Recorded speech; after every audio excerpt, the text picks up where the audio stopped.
Hello everyone. Before we start, make sure to like and subscribe to the channel, and leave a comment with where you're from and what time you're watching. That way, YouTube will keep showing you stories just like this one. Now, let's begin. My phone buzzed on a Wednesday morning in March 2024, right when I was pouring my second cup of coffee before heading to the accounting firm, where I'd been crunching numbers for the past 6 years. The name on the screen made me nearly drop the mug. Danielle Voss. I had not heard from her since the summer after we graduated from college together in 2015, almost 9 years of complete radio silence. We had been inseparable throughout our entire 4 years at the university, the kind of friendship where people assumed we were sisters. Then came the fallout. A messy argument over a guy I was dating at the time, words that cut too deep, and suddenly she vanished from my life like smoke dissolving into air. I stood there in my kitchen, steam rising from my coffee, staring at the message notification. My cat Luna rubbed against my ankles, oblivious to the way my heart had started pounding against my ribs. The message was simple, almost painfully so. Hey Meg, I know it's been forever. I've done a lot of growing. Would love to talk if you're open to it.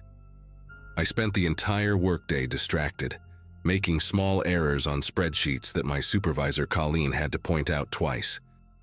My coworker and closest friend Diane noticed something was wrong during our lunch break at the little sandwich shop across the street from our office building on Garrison Avenue.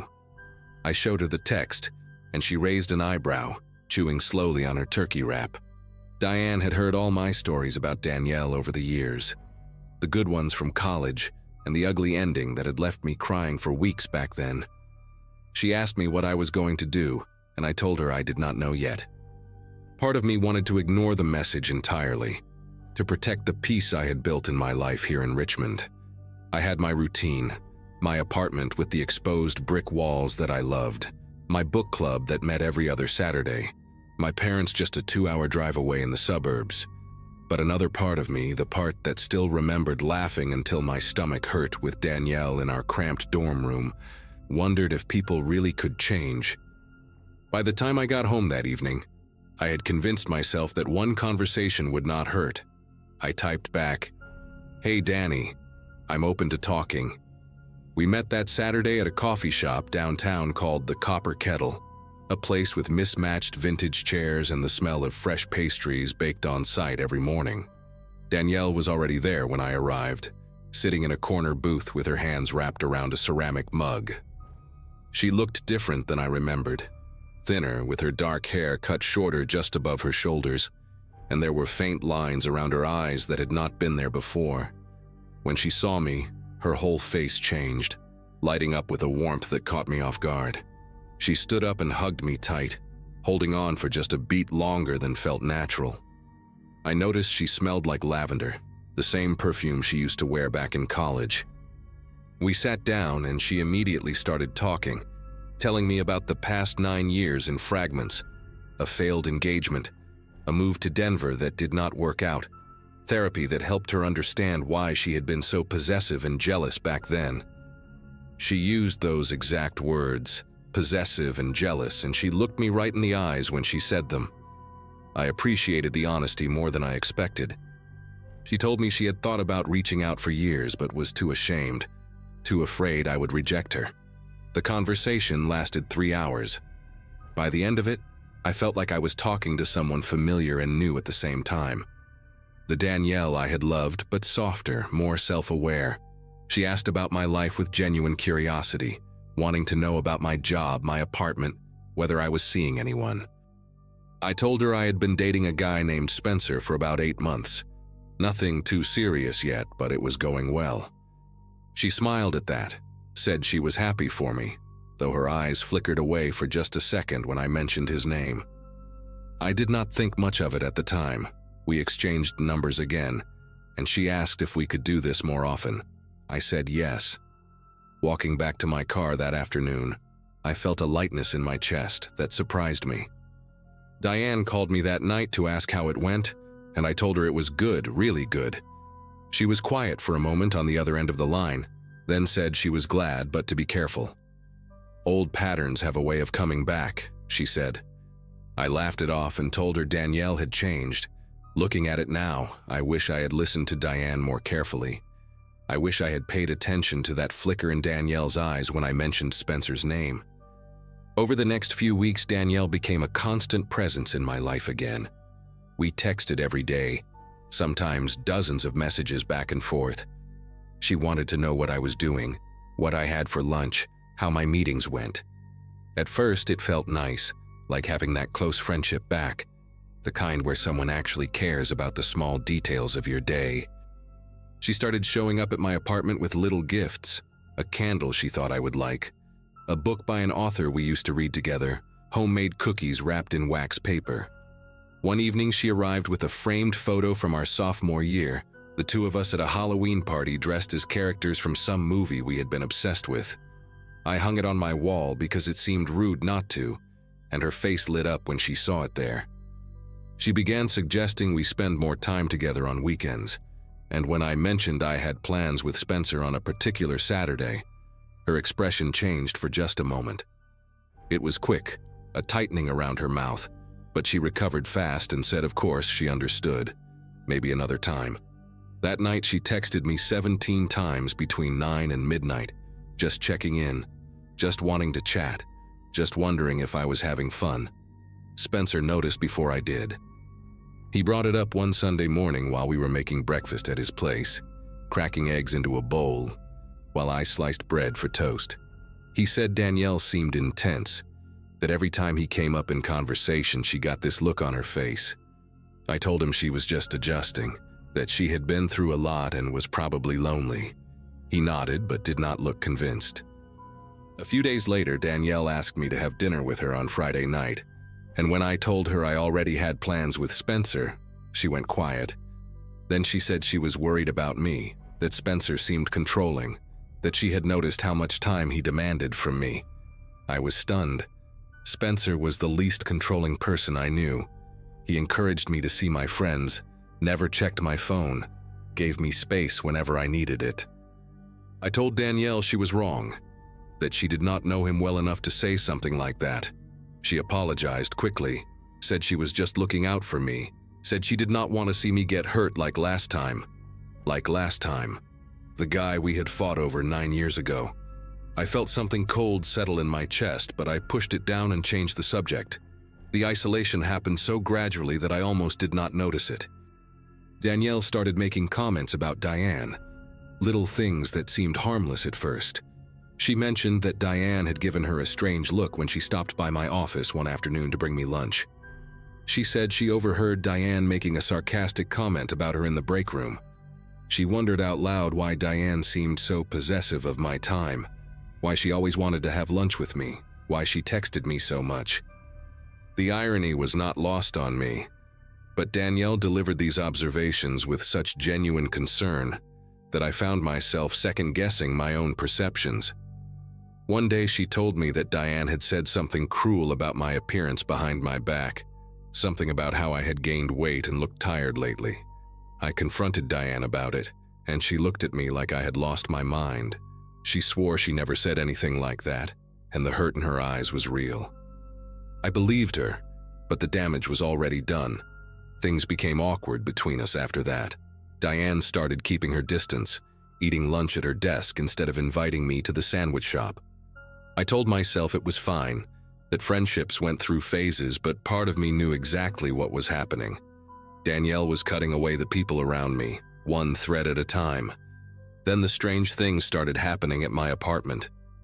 Small things at first. I would come home and find a window unlocked that I was certain I had locked. My mail would be sitting on my kitchen counter instead of in the mailbox downstairs. One evening I found a coffee mug in my sink that I had not used, still warm, with a faint ring of lipstick on the rim that matched the shade Danielle always wore. I called her and asked if she had been in my apartment, and she laughed and said of course not. Why would I think that? But something in her voice sounded amused, almost pleased that I had noticed. A few days later I came home from work and found a new throw pillow on my couch, a deep burgundy color that I had never seen before. When I mentioned it to Danielle the next time we talked, she smiled and said she had bought it for me as a surprise. that my building manager had let her in because she had explained she was my best friend and wanted to do something nice. She said it so casually, like it was the most normal thing in the world. I did not know how to respond. I thanked her, but my voice came out thin and strange.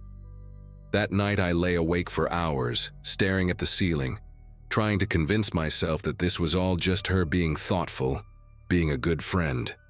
But I kept thinking about that coffee mug, the warmth of it, the lipstick on the rim. Things got worse at work too.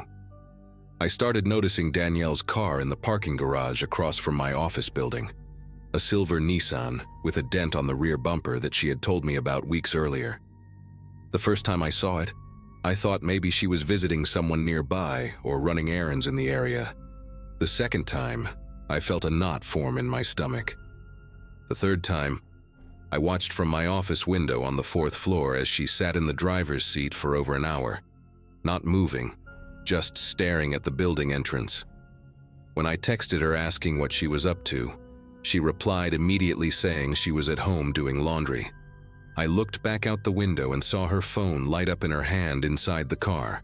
She glanced down at it, typed something, and my phone buzzed with another message, a photo of a laundry basket with clothes in it.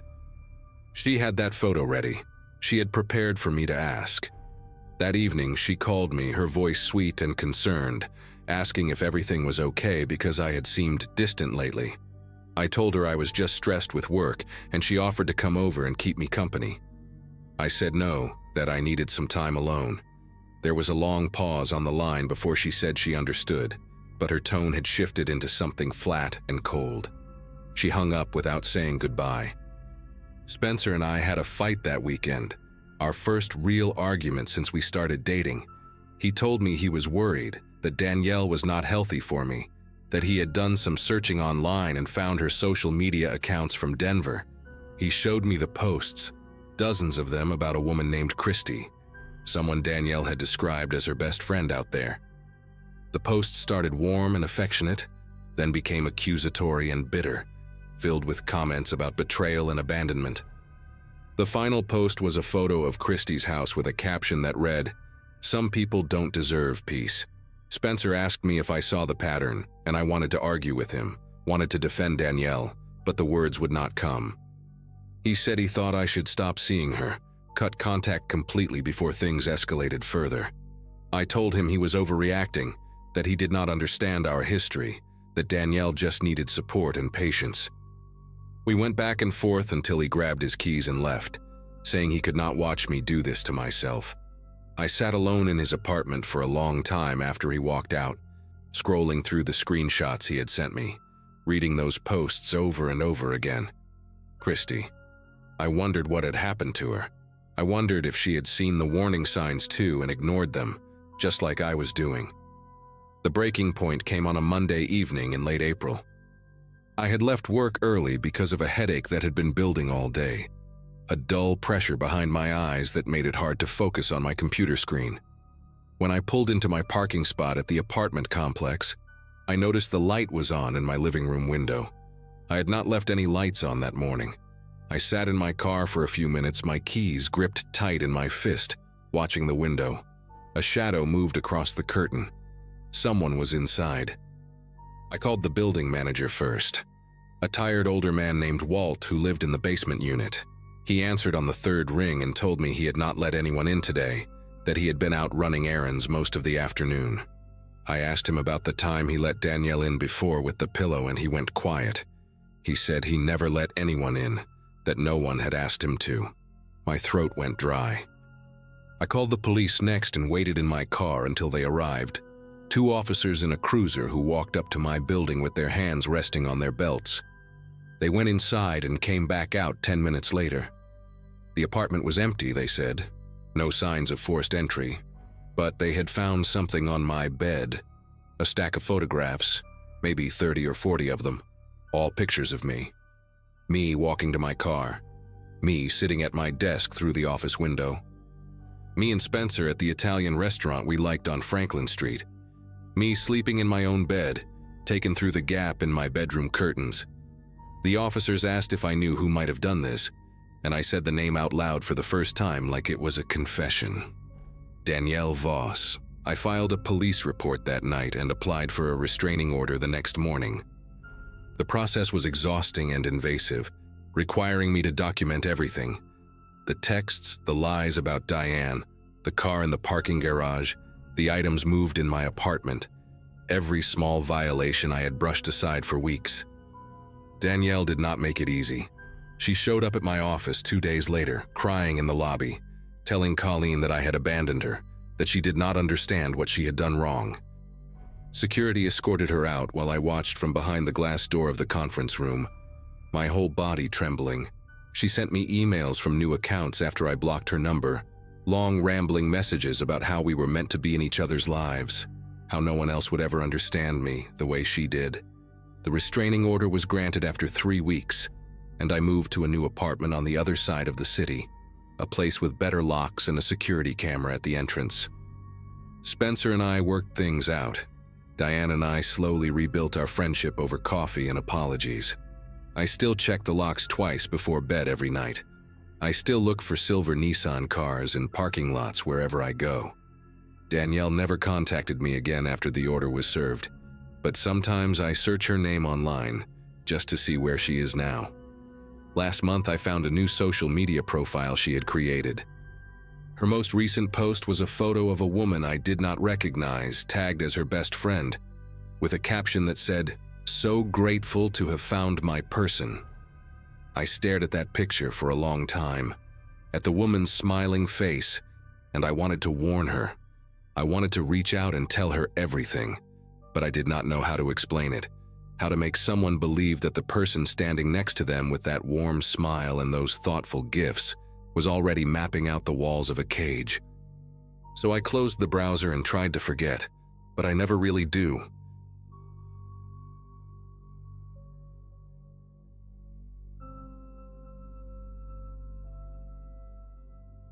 Anyone who graduated from Jefferson High in 2011 probably remembers Darren Foley. He was the guy who made everyone laugh during assemblies, the one who could talk his way out of detention and into any party worth attending. We played basketball together since middle school, shared our first beers behind his parents' garage, and swore we would be friends forever the way only teenage boys can. When he called me out of nowhere last March, saying he had hit rock bottom and needed a place to crash for a few weeks, I did not hesitate. My wife Lauren had concerns, but I told her this was Darren, my brother from another mother. I had a spare bedroom, a stable job as a project manager at a construction firm, and what I thought was an unbreakable bond forged over 15 years of friendship. Saying no never even crossed my mind. The first week went exactly how I expected. Darren showed up with a single duffel bag and the same crooked grin I remembered from high school. He was polite to Lauren, helped with dishes without being asked, and spent most of his time sending out job applications from my living room couch. We stayed up late a few nights, drinking beers and reminiscing about old times. Remember when we snuck into the Riverside pool after hours? Remember when Coach Patterson caught us skipping practice? It felt good having him around, like reconnecting with a part of myself I had forgotten existed. Lauren even admitted she had been wrong to worry. "He seems like a good guy," she said one night after Darren had gone to bed early. "Maybe this will work out fine."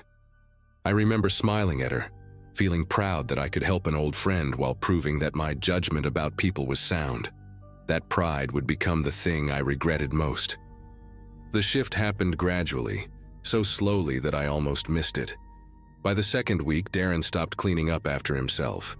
Dishes piled in the sink, his dirty clothes appeared in random corners of the house, and the guest bathroom developed a smell that made Lauren gag every time she walked past. When I mentioned it casually, he laughed it off and said he would get to it later. Later never came. Then the job applications stopped. I noticed because the laptop I had lent him sat untouched for days, the screen dark, while Darren spent hours scrolling through his phone on my couch. He started sleeping until noon, sometimes later, and would raid the fridge at 2 in the morning. I know because the noise woke me up more than once. Lauren stopped saying anything positive about him. She just gave me this look, the kind married people develop after years together. The one that says I told you so without using words. Week 3 brought the first real argument between Lauren and me. She wanted Darren out. I wanted to give him more time. He is going through something, I said. You do not just abandon people when they are struggling. She reminded me that we had agreed on 2 weeks maximum, that our savings were not infinite, that the grocery bills had nearly doubled since he arrived. I accused her of being heartless. She accused me of being blind. That night, Darren overheard us fighting through the walls. Our house was not big, a modest 3-bedroom in a quiet neighborhood outside of Nashville, and the next morning he apologized with tears in his eyes. He promised to do better, to find work within the week, to respect our space. I believed every word because I needed to believe it, because admitting I was wrong meant admitting that the Darren I knew in high school no longer existed, and I was not ready for that funeral. The promises lasted exactly 4 days. I came home from work on a Thursday evening to find 2 strangers sitting in my living room. They were both men, late 20s maybe, with the kind of hollow eyes that come from too many sleepless nights and bad decisions. One of them had a neck tattoo of a snake swallowing its own tail, and the other kept bouncing his knee in a way that made the whole couch vibrate. Darren introduced them as buddies from a job he had worked last year, said they were just hanging out for a bit. Nobody asked my permission. Nobody acknowledged that this was my house, my space, my furniture they were putting their feet on. Lauren was still at work. She had picked up extra shifts as a nurse at the county hospital, partly because we needed the money now, and I remember being grateful she was not there to see this. I asked Darren to speak with me in the kitchen, and he came along with this annoyed expression on his face, like I was being unreasonable. "These are my friends," he said. "What is the big deal?" I told him the big deal was that he could not just invite random people into my home without asking. He stared at me for a long moment, then shrugged and said, "Fine, whatever. They will leave soon." They did not leave soon.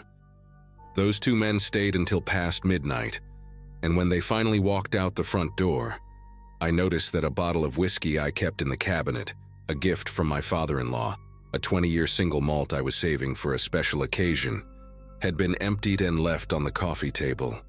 I did not mention it to Darren that night because I was too tired to fight, but something had changed in the air of my own home, a tension that had not been there before.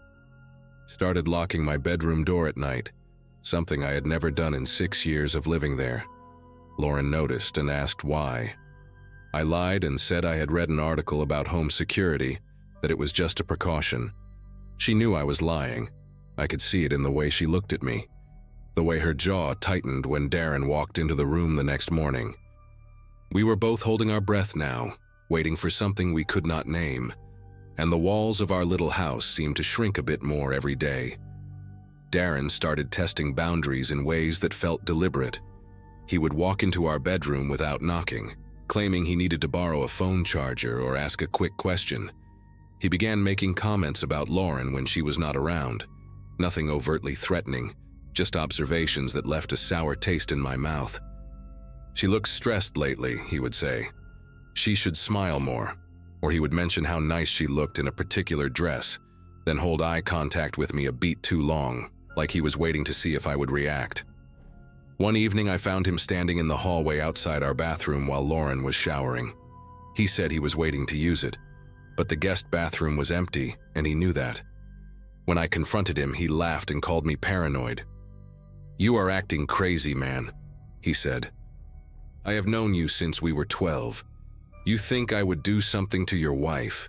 He made me feel like the problem, like my instincts were betraying me. That is what people like Darren do. They twist reality until you cannot trust your own perception anymore.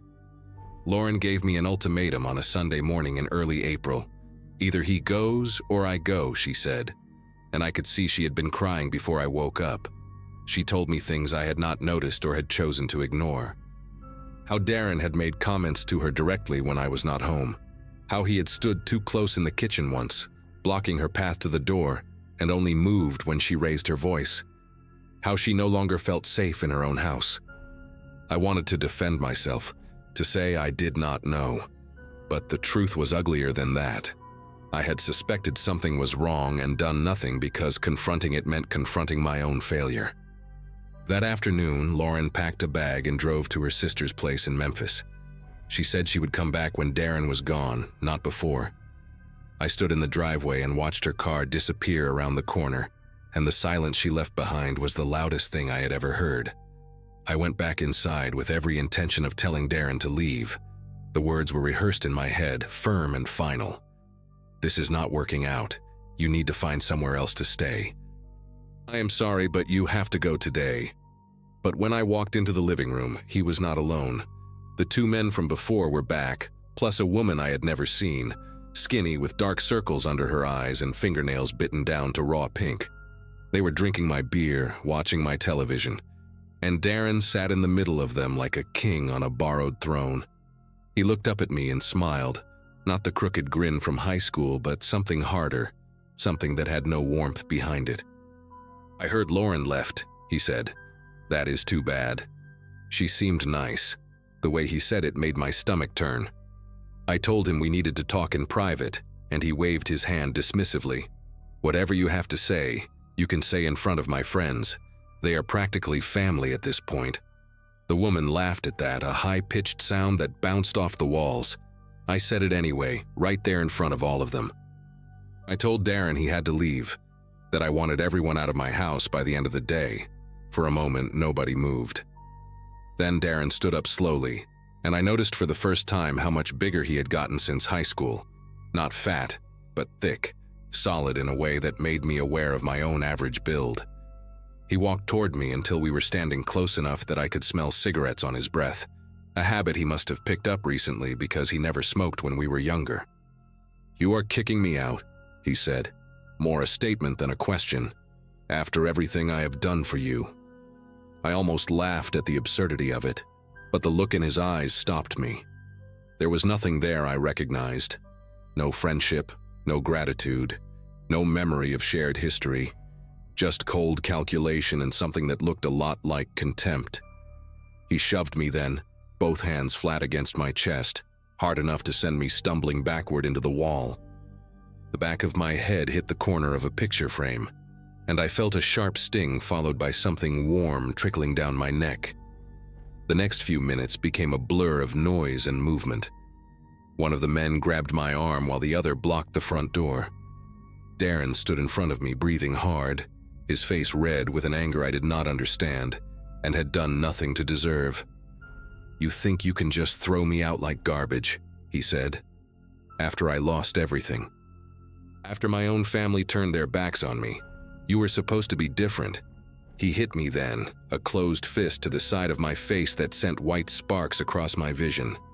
I tasted copper and felt one of my teeth shift in a way teeth should not move. The woman on the couch had not moved at all. She just watched with empty eyes, like this was something she had seen before and would see again. I managed to break free from the man holding my arm, and pure survival instinct sent me running toward the back of the house. I made it to the kitchen, grabbed my car keys from the counter where I always left them, and went through the garage door. I heard Darren yelling behind me, heard footsteps on the concrete, but I was already in my truck and reversing down the driveway before anyone could reach me. The last thing I saw in my rearview mirror was Darren standing at the edge of my property, arms at his sides, watching me flee from my own home. I drove straight to the police station with blood drying on my collar and a bruise already swelling beneath my left eye. The officers took my statement and photographs of my injuries, and two of them accompanied me back to the house an hour later. Darren and his friends were gone by then, but so were a lot of other things. My laptop, Lauren's jewelry box, the emergency cash we kept in the bedroom closet, even the television. The place looked like it had been ransacked by strangers, which I suppose it had been. I filed a report, changed all the locks, and spent that night at a motel because I could not stand to sleep in those rooms alone. Lauren came back 3 days later, and we held each other in the empty living room without saying much. The police eventually found Darren 2 weeks after that, picked him up on unrelated charges in a town about 40 miles south.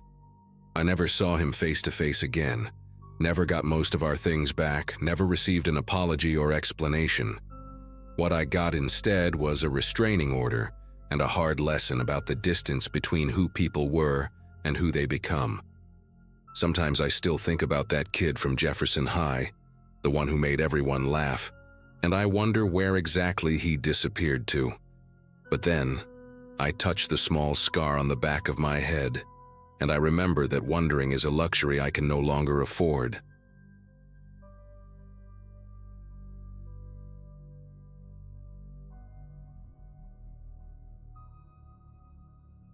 My friend Danielle texted me out of nowhere in March of 2023, after almost 6 years of radio silence.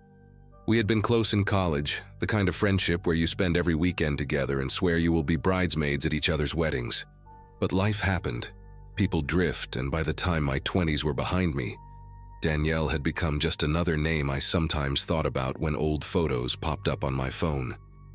So when she reached out saying she had rented a farmhouse in rural Tennessee for a weekend getaway and wanted to reconnect, I felt a strange mix of guilt and excitement.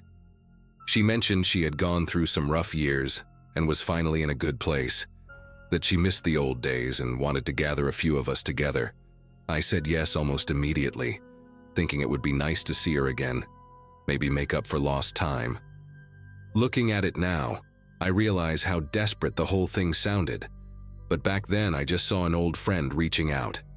The drive from Nashville took about 2.5 hours, mostly on smaller roads that got progressively emptier the further I went. Danielle had sent me the address and told me to ignore my GPS for the last stretch because it would try to take me through a flooded road. I followed her directions instead, turning onto a gravel path that cut through dense woods and overgrown fields. The house appeared suddenly after a bend, a 2-story wooden structure with peeling white paint and a wraparound porch that sagged in the middle. There were no other cars in the driveway. I checked my phone and saw it was almost 4 in the afternoon, so I figured maybe I was the first one to arrive. I grabbed my overnight bag and walked up the creaking steps, noticing how quiet everything was out here. Not even birds or insects making noise. Danielle opened the door before I could knock, and she looked different from how I remembered her. Thinner, with dark circles under her eyes and hair that seemed like it had not been washed in days. She hugged me tight, maybe a little too tight, and said she was so glad I came. I asked her where everyone else was, and she waved her hand dismissively and said they were running late, that Courtney had texted saying she would be there around 7 and Bree was coming from Memphis, so probably even later. I did not know a Courtney or a Bri, but I assumed these were friends she had made after we lost touch. The inside of the house smelled like dust and something faintly chemical, like cleaning products that had been sprayed too recently. Danielle gave me a quick tour, showing me the kitchen with its outdated appliances and the living room with mismatched furniture that looked like it came from different decades.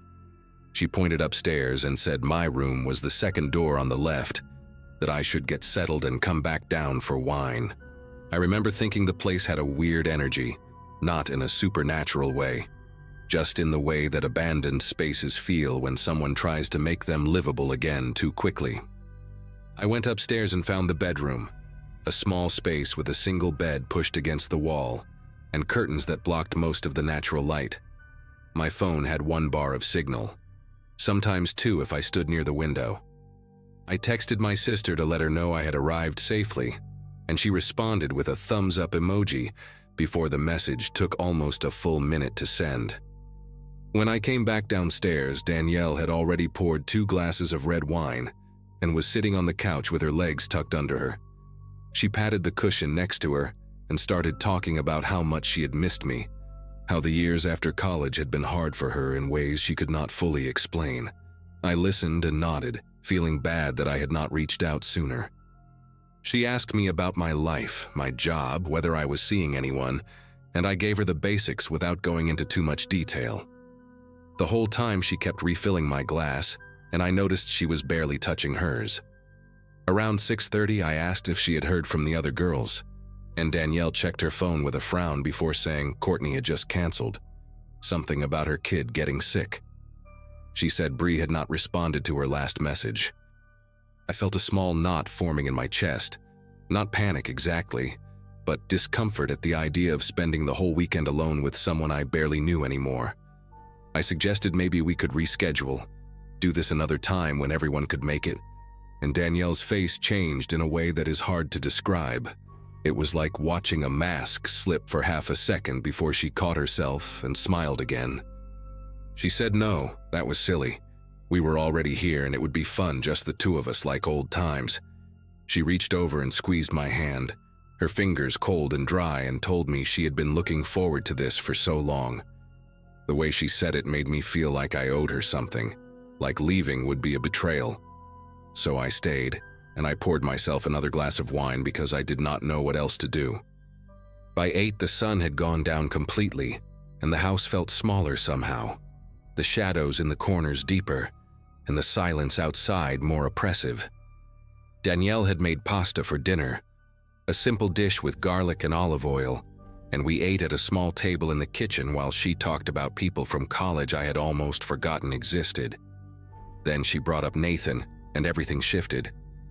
Nathan had been her boyfriend during junior year, a guy she was completely obsessed with until he broke up with her right before finals.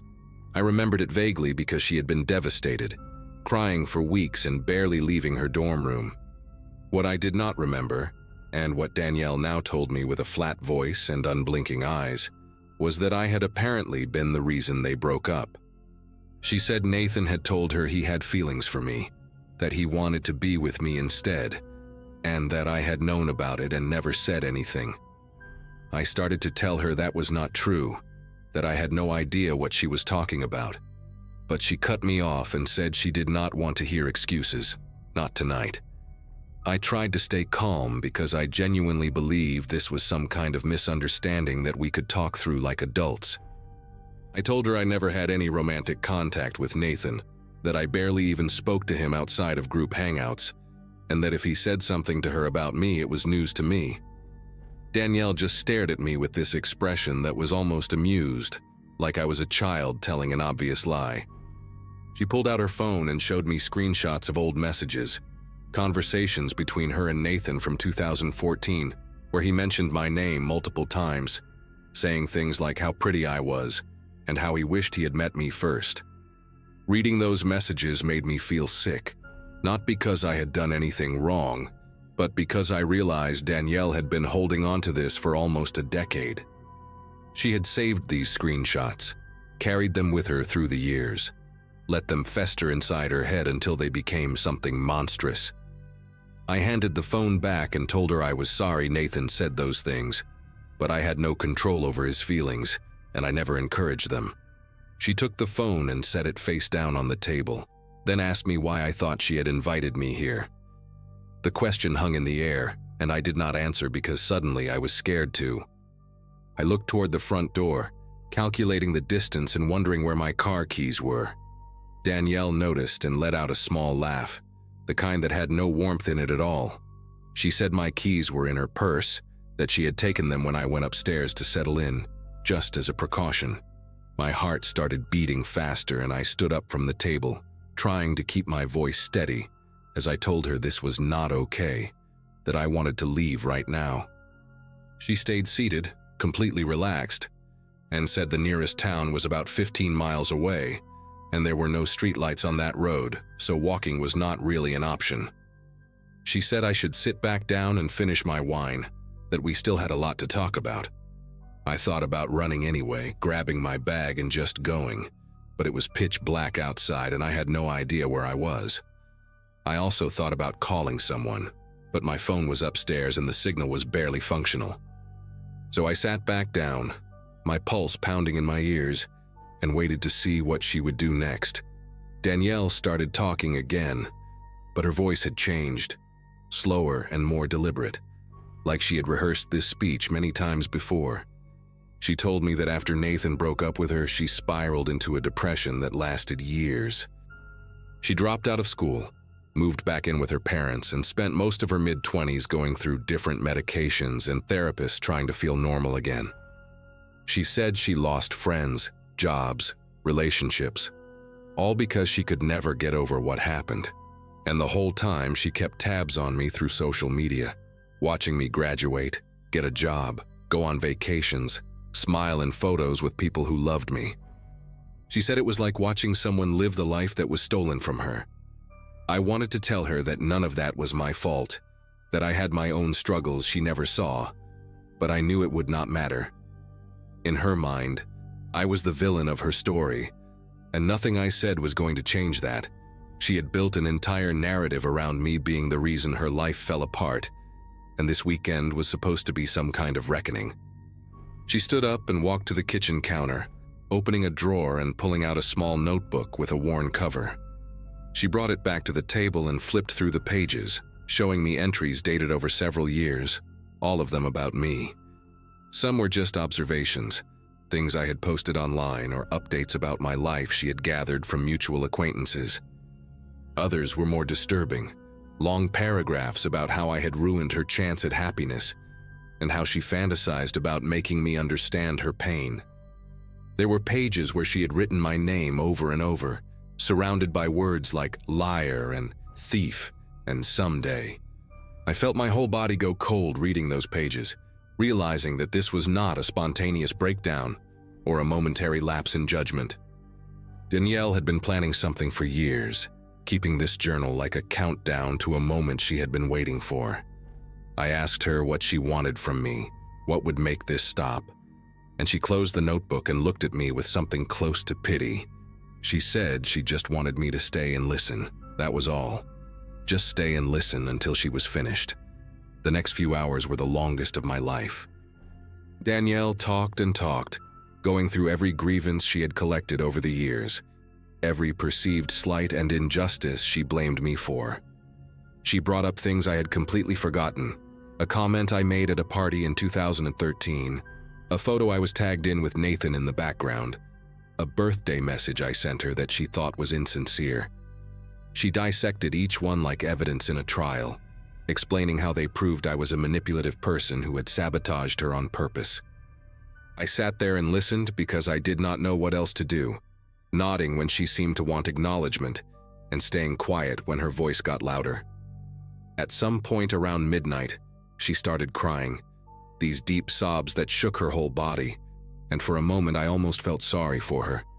Then she wiped her face and looked at me with red eyes and said this was good, that she felt lighter already, that she had needed to say all of this to my face for so long. She thanked me for coming, like I had done her a favor, like this was a normal interaction between two old friends catching up. Around 2 a.m, she said she was tired and wanted to go to bed. She told me I could sleep in the room upstairs, that we would talk more in the morning, and then she walked to her bedroom and closed the door.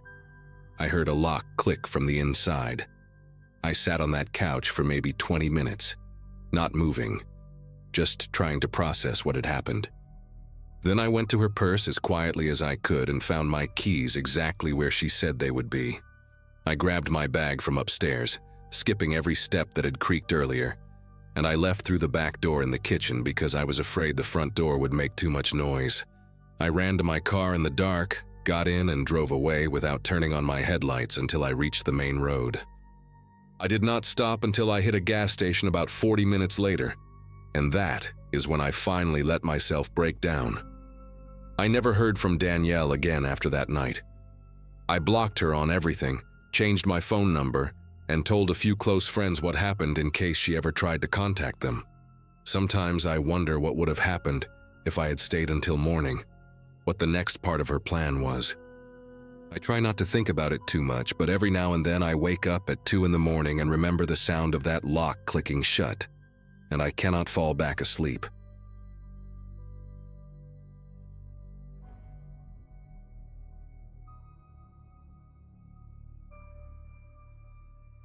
After my 10-year high school reunion got canceled in 2018, I decided to reach out to some people I had lost touch with. I was working as an electrician in Knoxville, Tennessee, living in a small apartment near the river, spending most of my free time either fishing or playing video games alone. My graduating class had scattered across the country, and social media made it easy to see who got married, who had kids, who was doing well. But there was one name I kept searching for that never showed up anywhere: Colton Price. We had been inseparable from 7th grade through graduation, the kind of friendship where you finish each other's sentences and share secrets you would never tell anyone else. He was the best man at my wedding, even though that marriage only lasted 2 years. Then, sometime around 2014, Colton fell into something bad. Prescription pills at first, then harder stuff. I tried to help. His family tried to help, but he pushed everyone away. One day, he just vanished. No phone, no address, no trace. His mom told me she had given up hope of ever seeing him again. So when I got a message from an account with his name on it in late September, I stared at my phone for a solid 5 minutes before responding. The profile picture was blank, just a gray silhouette, and the message itself was strange. It said, "Hey brother, I'm back. Would love to catch up if you're open to it. I'm in a much better place now." No explanation of where he had been for 4 years, no apology for disappearing, nothing about what happened, just those 3 short sentences. I typed back immediately, my heart pounding in my chest, asking if it was really him and where he had been. His response came almost an hour later, and it was just as minimal. "It's me. Can we meet? I have so much to share with you." Something about the phrasing struck me as odd, like it was written by someone who had learned English as a second language. But I chalked it up to my own paranoia. This was Colton, my best friend. Of course I wanted to see him. We agreed to meet at a diner off Chapman Highway, a place we used to go after football games back in high school. I got there early, grabbed a booth by the window and ordered coffee I did not really want, just to have something to do with my hands. The waitress was an older woman with a name tag that said Doris, and she kept refilling my cup without asking, which I appreciated because it gave me an excuse to keep looking at the door. Colton walked in exactly at 7, not a minute early or late, which was strange because the Colton I knew had never been on time for anything in his life. He used to joke that he would probably be late to his own funeral. But there he was, standing in the doorway, scanning the room with this slow mechanical movement of his head, like a security camera panning across a parking lot. When his eyes found me, he smiled, but it was not the smile I remembered. It was too wide, too symmetrical, like someone had taught him how to arrange his face into that expression, and he was following the instructions precisely. He slid into the booth across from me, and the first thing I noticed was how clean he looked. Not just sober, but scrubbed, polished, like he had been pressure washed and reassembled. His hair was cut short and neat, his skin was clear, his clothes were plain but spotless, a white button-down shirt tucked into khaki pants. He looked like someone going to a job interview at a bank. The Colton I remembered wore band t-shirts with holes in them and had a tattoo of a snake wrapped around his forearm that he got when we were 19. The tattoo was still there.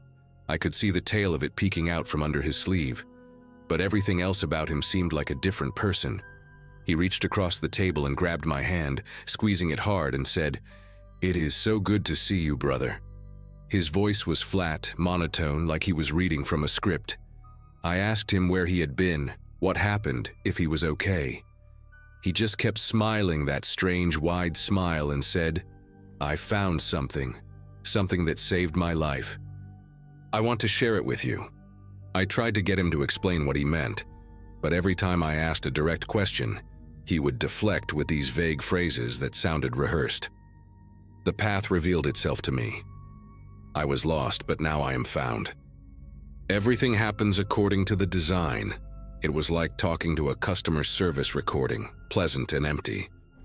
When I asked about specific things, like where he was living or what he did for work, he would pause for exactly 2 seconds before answering. I started counting after a while because it was so consistent. 2 seconds of silence, then an answer that never quite matched the question. He said he lived with his family now, but when I asked if he meant his parents, he shook his head slowly and said, "My real family. The ones who understand." His eyes never left my face while he talked, and I realized at some point that he had not blinked once since sitting down. I told myself I was imagining it, but I started watching for it, and I swear, he went a full 15 minutes without blinking. It made my own eyes water just looking at him. The strangest part was when Doris came over to take our order. Colton had not looked at the menu once, and when she asked what he wanted, He just stared at her for a long moment without responding. She shifted her weight from one foot to the other, clearly uncomfortable, and asked again if he needed a minute. He turned to me and said, "Order for me, brother. You know what I like." But I did not know what he liked anymore. The Colton I knew would have ordered a bacon cheeseburger with extra pickles and a chocolate milkshake. Same thing every time. I ordered that for him, and when the food came, he did not touch it. He just sat there with his hands folded on the table, watching me eat my own meal with that unblinking stare. I asked if something was wrong with the food, and he said, "I do not need to eat right now. I am sustained." I laughed because I thought he was joking, making fun of some health trend or fad diet, but his expression did not change at all. He was completely serious. I pushed my plate away, my appetite suddenly gone, and asked him point blank what was going on with him. That was when his face changed for the first time. The smile disappeared, and something harder took its place. A tightness around his jaw that I recognized from years ago, from the few times I had seen him truly angry. He leaned forward across the table, and his voice dropped to almost a whisper. "You are asking the wrong questions. You are looking at the surface when you should be looking beneath." I told him I did not understand what he meant, and he grabbed my wrist hard enough that I felt the bones grind together. His grip was incredibly strong, way stronger than I remembered, and his fingers were cold even though the diner was warm. "They told me you would resist at first. They said you were not ready. But I know you, brother. I know the emptiness you carry. I know the hole inside you that nothing can fill. We can fill it. We can make you whole." I pulled my arm back and he let go, but he kept staring at me with this intensity that made me want to look away. I asked who they were. He smiled again, but this time it was different, smaller, almost secretive. "Soon," he said. "When you are ready, I will take you to meet them." I should have walked away right then. I should have thrown some cash on the table, told him to get help, and never looked back. But this was Colton, my best friend since we were 12 years old. The guy who held my hand at my dad's funeral when I was 17, who let me sleep on his couch for 3 weeks after my divorce, who knew things about me that I had never told another living soul. I could not just abandon him, not when he was clearly mixed up in something bad. So I agreed to meet him again, thinking maybe I could figure out what was happening. Maybe I could help him the way I failed to help him when the drugs took over. We set a time for the following Saturday, same place, and he stood up from the booth without another word. He walked out of the diner and I watched him through the window, expecting him to get into a car or walk toward the bus stop. Instead, he just stood on the sidewalk, perfectly still, facing away from me. A white van pulled up about a minute later, unmarked, no windows in the back. The side door slid open and Colton climbed in without hesitation, like he had done it 1,000 times before. The van drove away and I sat there in that booth for another hour, trying to convince myself that what I had just witnessed was normal. The week between our meetings was one of the longest of my life. I could not stop thinking about Colton, about the way he talked, the way he moved, the emptiness behind his eyes. I started researching online, typing things like "friend joined a cult" and signs of brainwashing into search engines at 2 in the morning when I could not sleep. The articles I found described exactly what I had seen. The rehearsed phrases, the emotional flatness, the use versus them mentality, the mysterious family that replaced all previous relationships. Some of these groups targeted addicts specifically, people who were already broken and desperate, people who would do anything to escape the pain they were in. They offered structure, purpose, belonging. They offered to fill the hole. And once they had you, they did not let go. I thought about calling his mom, warning her that he was back but that something was seriously wrong, but I did not know what I would even say. "Your son is alive, but he talks like a robot and got picked up by a windowless van." She would think I was crazy. Maybe I was crazy. Maybe Colton had just found religion or gotten really into meditation or something, and I was making it into something sinister because I felt guilty for not saving him from the drugs. Saturday came and I drove back to the diner, my stomach churning the whole way. Colton was already there when I arrived, sitting in the same booth, wearing the exact same clothes as before, the white button-down and khaki pants. I wondered if he owned anything else, or if this was some kind of uniform. He smiled when he saw me, that wide mechanical smile, and gestured for me to sit down. This time he had brought something with him, a small leather-bound book that he placed on the table between us. The cover was blank, no title or author, just worn brown leather that looked like it had been handled by many hands over many years. He pushed it toward me and said, "This will help you understand. This is how it began for me." I picked it up and flipped through the pages. The text inside was handwritten, dense paragraphs in tiny, careful script, but the words did not make sense. They were English words arranged in patterns that almost formed sentences but kept sliding away from meaning, like trying to read in a dream. There were diagrams too, circles within circles, arrows pointing inward, stick figures arranged in geometric formations. I asked Colton what this was supposed to be. He reached across the table and closed the book gently, his hand resting on mine. "You are not ready to read it yet. You need to hear it first. You need to hear him speak." I asked who him was, and Colton's eyes lit up in a way I had not seen since we were teenagers, this sudden spark of genuine emotion breaking through the flatness. "The guide," he said, and the way he pronounced those two words made them sound capitalized, sacred. "He found me when I was dying. I was living under a bridge in Nashville, shooting anything I could get my hands into my veins, waiting for my heart to finally give out. And he came to me. He sat with me in the dirt and the filth, and he told me that my suffering had a purpose, that I had been broken so I could be rebuilt, that everything I had lost was just preparation for what I would gain." Colton's voice had changed while he spoke, becoming more animated, more like the person I remembered. But there was something underneath it that scared me, a fervor that reminded me of the old street preachers who used to stand on corners downtown screaming about the end of the world. I asked what this guide wanted from him. Colton tilted his head slightly, like a dog hearing a strange sound. "He does not want anything from me. He gives. He only gives. He gave me clarity, purpose, family, and now he wants me to give those things to you." He reached into his pocket and pulled out a folded piece of paper. "There is a gathering tomorrow night. Come with me.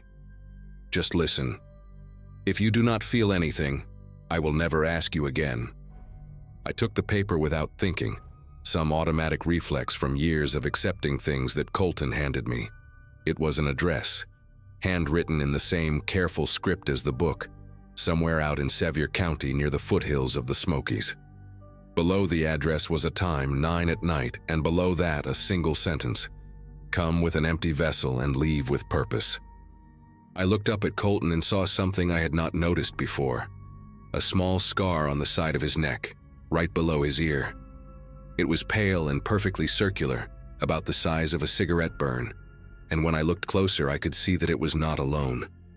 There were more of them, a line of identical circles disappearing under his collar, evenly spaced like buttons. I asked him what happened to his neck, and the spark in his eyes vanished instantly, replaced by that flat, empty stare. "Proof of commitment," he said. "Proof that the body is just a container." He stood up from the booth, tucking the leather book back into his jacket. "Tomorrow night, I will be waiting outside at 9. Do not be late, brother." He walked out of the diner and I watched him climb into the same white van that had been idling in the parking lot the entire time we talked, its engine running, someone behind the tinted windshield I could not see. I did not go to the gathering. I sat in my apartment that Sunday night with all the lights on, staring at the folded piece of paper on my kitchen table, watching the clock tick past 9. Part of me wanted to go, wanted to understand what had happened to my friend, wanted to believe that maybe I could pull him out of whatever this was. But a bigger part of me knew that was exactly what they were counting on. That was how it worked. They send someone you love, someone you trust, someone you would follow anywhere, and they use that connection to reel you in. I thought about Colton sitting in that parking lot, waiting for me in the van, watching the road for my headlights. I thought about him going back inside and telling them that I did not show up, that I was not ready yet, that they needed to try a different approach. Around midnight, I got a text from his number, just 3 words. "You will come." Not a question, not even really a statement, a certainty. I blocked the number and sat there in the dark for a long time, thinking about all the ways I had failed him over the years, all the moments I could have done something differently, all the choices that led us both to this point. The next morning, I called his mother. I told her everything, the meetings, the van, the scars, the book, the gathering I did not attend. She was quiet for a long time after I finished, and when she finally spoke, her voice was thick with tears. She said she had gotten a letter from Colton about a month before he contacted me, handwritten, telling her that he was alive and well, and that he had found his true family. She said the handwriting was his, but the words were not, like someone had dictated exactly what to say. She had hired a private investigator, spent thousands of dollars she did not have, but they could not find anything. No address, no employment records, no trace of where he was living or who he was with. The investigator told her that groups like this were careful, that they moved around, that they kept their members isolated and dependent. He said the best thing she could do was wait and hope that someday Colton would find his way back on his own. I gave her the address from the piece of paper, even though I knew it was probably useless. Probably just a temporary location they had already abandoned. She thanked me and hung up, and I never heard from her again. It has been 6 years since those meetings at the diner. I moved to a different city, changed my phone number, deleted all my social media accounts. Not because I was afraid of Colton finding me, though maybe I was a little, but because I could not stand the idea of getting another message like that first one. Another gray silhouette profile picture asking me to catch up. I think about him sometimes, especially late at night when sleep will not come. I wonder if he is still out there somewhere, still wearing that white button-down shirt, still waiting in parking lots for people who used to love him. I wonder if he ever thinks about who he was before, if there is any part of the real Colton left underneath all those layers of whatever they put into his head. A few months ago, I saw a news story about a compound in rural Georgia that got raided by federal agents, some kind of labor trafficking operation disguised as a religious community. The footage showed people in identical white shirts being led out in handcuffs, their faces blank and confused, like they had just woken up from a long, dreamless sleep. I paused the video and studied every face, looking for one I recognized. Colton was not there. Part of me was relieved. Part of me wished he had been, because at least then I would know where he was. At least then there would be a chance someone could help him. But mostly I just felt tired, this deep exhaustion that has never really gone away. I lost my best friend twice, first to the drugs and then to something worse. And the hardest part, the thing that keeps me up at night, is knowing that he is still out there somewhere, still breathing, still walking around with my phone number memorized in his head, and that someday, maybe tomorrow, or maybe 10 years from now, I might get another message asking me to come back, asking me to listen, telling me that I will come, and I do not know if I will be strong enough to say no again.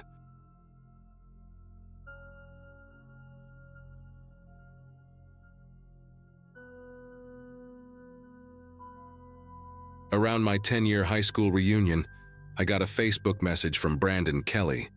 We had been decent friends back in the day, sat next to each other in chemistry, played on the same basketball team sophomore year. After graduation, he went down a rough path, got into drugs, did some time for possession, the whole thing. His name would come up occasionally when old classmates gossiped about who made it and who didn't. So when I saw his message pop up, I almost ignored it. But something made me click. He told me he had gotten clean, found Jesus, started his own little business. The profile picture showed a different person than I remembered. Healthier, smiling, standing next to a modest sedan like he was proud of it. I figured everyone deserves a second chance. We agreed to grab coffee that Saturday, catch up like normal people do. I had no idea that one decision would cost me everything I spent years building. We met at a diner off Route 9, one of those places with sticky menus and bottomless coffee. Brandon looked good, genuinely good. He had put on some healthy weight, his eyes were clear, and he talked about his daughter like she was the center of his universe. He showed me pictures on his phone, a little girl named Kaylee, maybe 4 years old, with his exact same smile. For the first hour, we just talked about life. I told him about my job doing IT support for a medical billing company. Nothing glamorous, but it paid the mortgage. He listened, nodded, asked real questions. Then he started telling me about this side hustle he had going. Said he was buying stuff online, electronics, brand name clothes, household items, and flipping them for profit on different platforms. Nothing crazy, just arbitrage. He made it sound like everyone was doing it, like it was just being smart with money. He asked if I wanted in on it, said he could show me the ropes. The extra cash would help, he said, and my car needed new brakes and my credit card balance was getting out of control. I said I would think about it. By the end of that week, I had already joined the private Discord server he sent me. The Discord had maybe 40 people in it, all using usernames instead of real names. Brandon was FlipKing499, and he told me to pick something generic, so I went with Midwest Grind. The setup seemed legit at first. People would post deals they found, a pallet of returned merchandise from a big retailer going for pennies on the dollar, limited edition sneakers dropping at specific times, electronics with pricing errors that you could snag before the company fixed it. The idea was simple: buy low, sell high, repeat. Brandon walked me through my first flip in a private voice chat. We bought a batch of Bluetooth speakers from a liquidation site for about $80 total, then listed them individually on 3 different marketplaces. Within 2 weeks, I made almost $300 profit. It felt like free money. I remember telling my wife Amy about it, showing her the PayPal balance on my phone. She was skeptical but happy. We used that first profit to finally fix the brakes on my car. That felt like proof that this whole thing was real, that Brandon had actually figured something out. For the next couple months, everything ran smooth. I was making an extra $500, sometimes $800 a month just working a few hours after my regular job. The Discord group had rules. No talking about the server outside of it, no screenshots, no inviting anyone without approval from the admins. Brandon said it was just to protect the deals, keep the competition low. Made sense to me. I got to know some of the regulars through text chat. There was a guy called Texas Toast who claimed to be a former accountant, and a woman named Sparkle Mom who said she was a single mother of 3 just trying to make ends meet. We shared tips, celebrated wins, complained about shipping costs. It felt like a little community. Brandon and I started talking almost every day, sometimes about business, sometimes just life stuff. He told me about his struggles with sobriety, how his ex barely let him see Kaylee, how this reselling thing had given him purpose. I believed every word. I wanted to believe it, because if Brandon could turn his life around like that, maybe there was hope for anyone. Maybe I was helping him stay on the right path just by being his friend again. Things started shifting around month 4. Brandon messaged me late one night, said he had access to something bigger.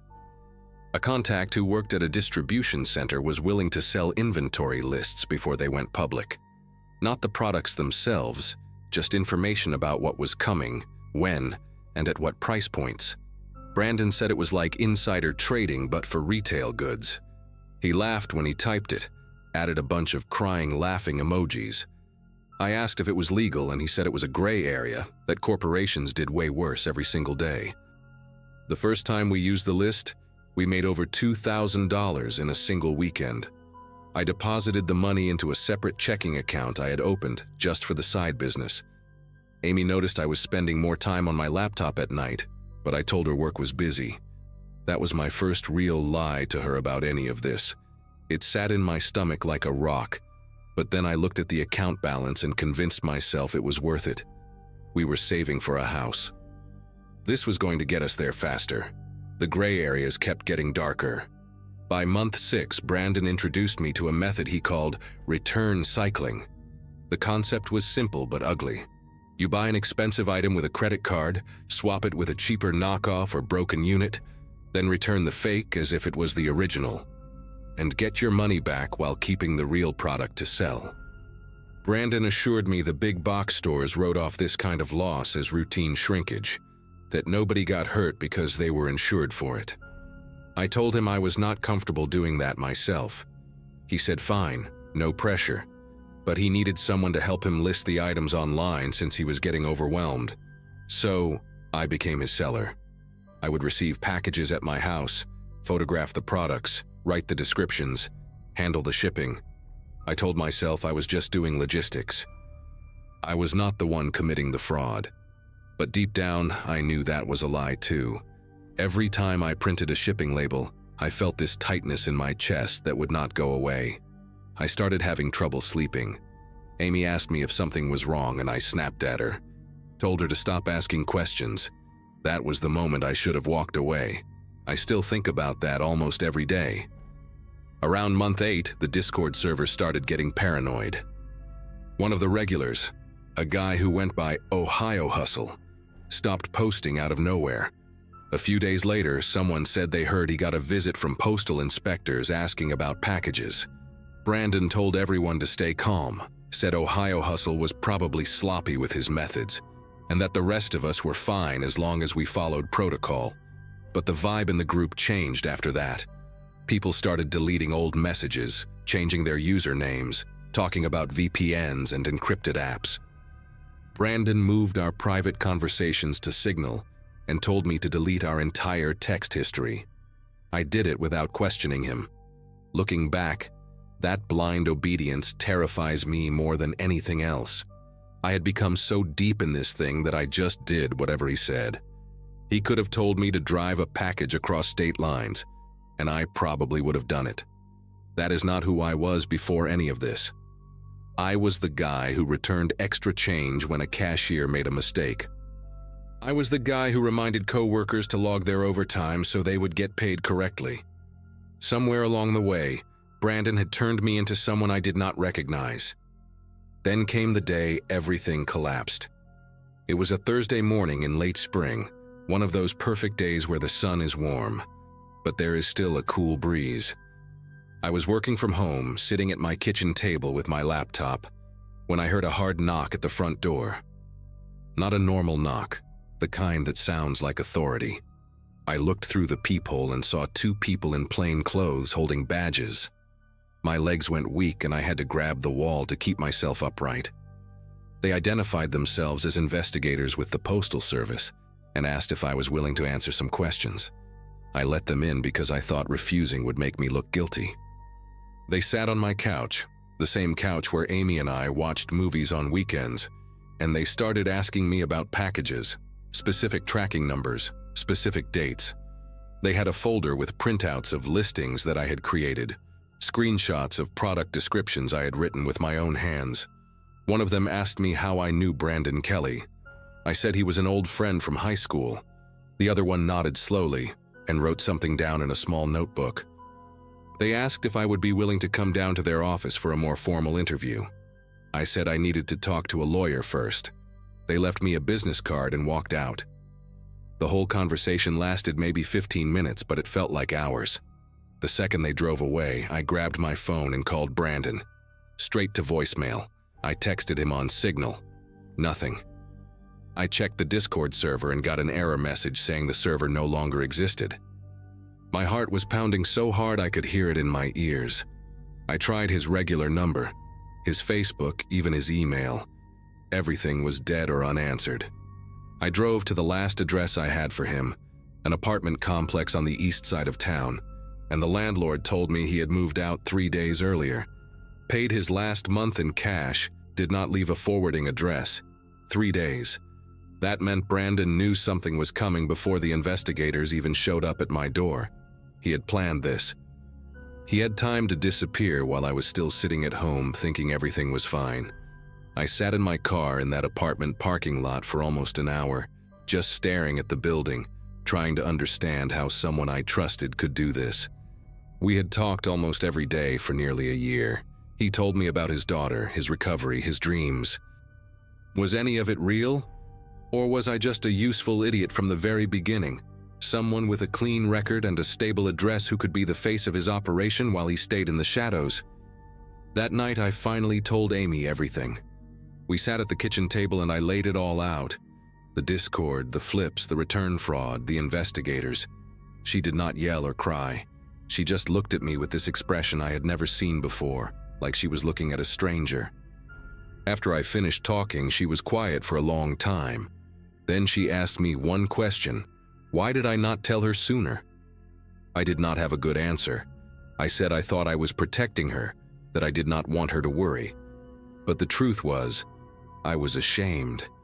I knew what I was doing was wrong, and I did not want to see that judgment in her eyes.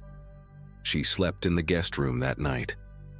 I stayed up until 4 in the morning going through every email, every file, every transaction, trying to piece together just how exposed I really was. The answer was bad. My name was on shipping labels, on marketplace accounts, on the checking account where all the money flowed through. Brandon had been careful to keep himself one step removed from everything. The packages came to my house. The accounts were registered with my information. If anyone was going to take the fall for this, it was me. I hired a lawyer the next day, a woman named Christine who specialized in federal cases. She was not cheap, but she was direct, which I appreciated. After reviewing everything I had, she told me the situation was serious but not hopeless. The investigators were building a case against a network, not just me. If I cooperated fully and could demonstrate that Brandon was the one running the operation, there was a chance I could avoid the worst outcomes.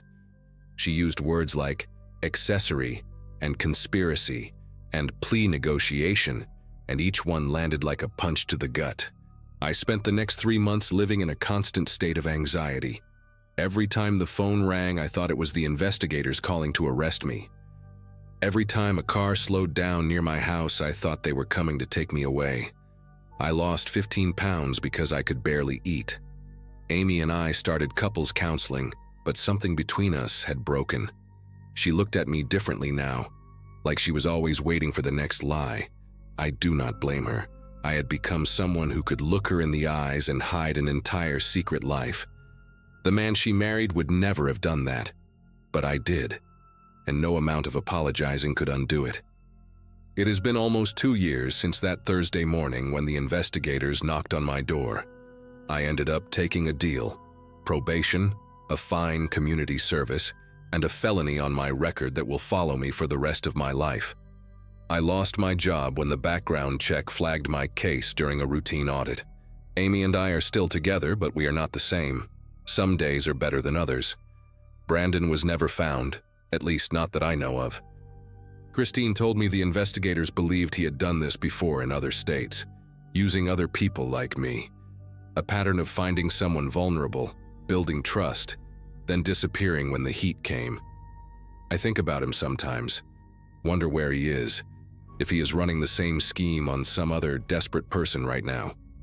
But mostly I think about myself, about how easily I let it happen. I wanted to believe people could change. I wanted to believe that extra money would solve my problems.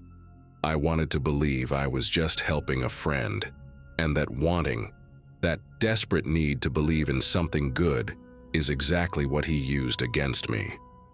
Trust is supposed to be a gift you give to people who earn it. I learned the hard way that some people see it as nothing more than a door you leave unlocked.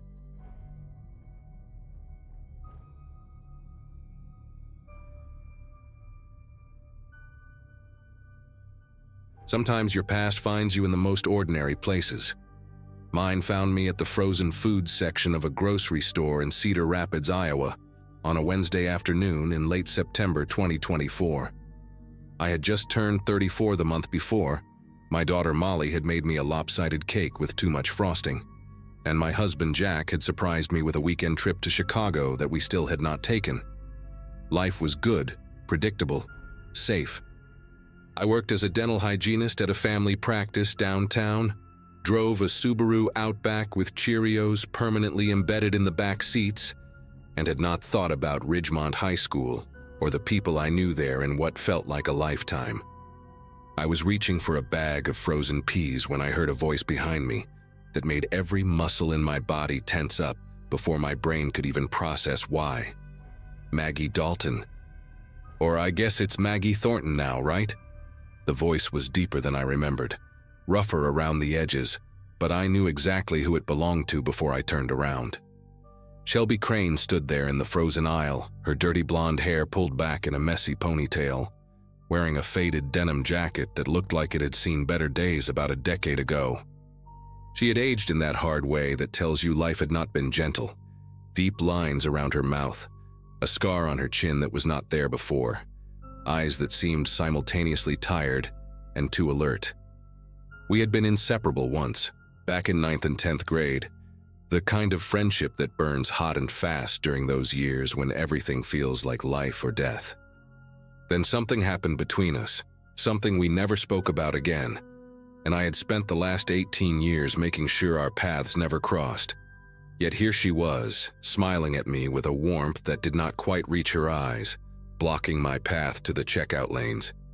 "Shelby," I managed to say, and I hated how my voice came out thin and uncertain. "Wow, it's been a long time." She stepped closer and I caught a whiff of cigarette smoke mixed with something floral, maybe jasmine, a combination that instantly transported me back to her childhood bedroom, where we used to stay up all night talking about boys and planning futures that never materialized. She was studying my face like she was looking for something specific, cataloging every detail, and it made me want to take a step backward into the freezer case behind me. I clutched the bag of frozen peas against my chest like some kind of pathetic shield. My mind was racing through calculations. How did she find me? Was this a coincidence? Did she know I lived here now? Had she been looking for me? Cedar Rapids was not exactly a small town, but it was not Chicago either. Running into someone from my past, someone from that specific chapter of my past, felt too precise to be random chance. 18 years, Shelby said, nodding slowly like she'd been counting every single one of them.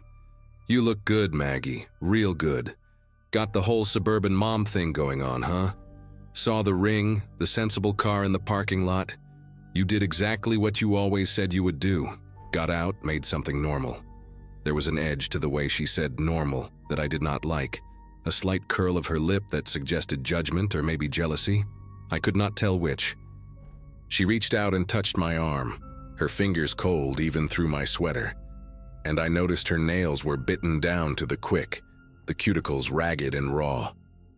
"Listen, I did not track you down to make small talk about the glory days or whatever.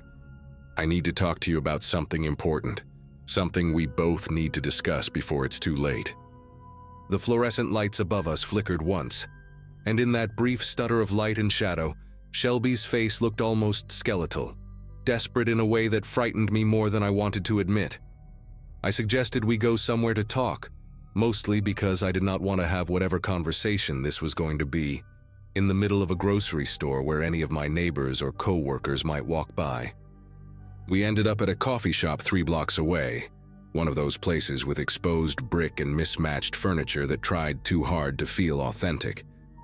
I ordered a latte I did not want just to have something to do with my hands, and Shelby got black coffee that she proceeded to not drink, just wrapped her fingers around the cup like she was trying to absorb its warmth. For a few minutes we sat in silence, and I watched her eyes dart around the room, checking the exits, studying the other customers, never settling on any one thing for more than a second or two. She looked like a person waiting for something bad to happen, like someone who had grown accustomed to bad things happening, and now expected them as a matter of course. I remembered her as fearless once, the girl who would climb the water tower on a dare, who talked back to teachers and snuck out of her house almost every weekend. This version of Shelby was something else entirely. "Do you remember Kaylee Barton?" Shelby finally asked, and the name hit me like a physical blow to the chest. Of course I remembered Kaylee Barton. I had spent 18 years trying to forget Kaylee Barton, trying to convince myself that what happened was not as bad as my memory insisted it was, that we were just kids doing stupid kid things, and nobody was really responsible. Kaylee had been a sophomore when we were freshmen, a quiet girl with thick glasses and a stutter that got worse when she was nervous. She wore the same 3 sweaters in rotation and always ate lunch alone in the library. She was exactly the kind of target that cruel teenagers zero in on, and Shelby and I had been cruel teenagers, desperate to climb whatever invisible social ladder existed at Ridgemont High.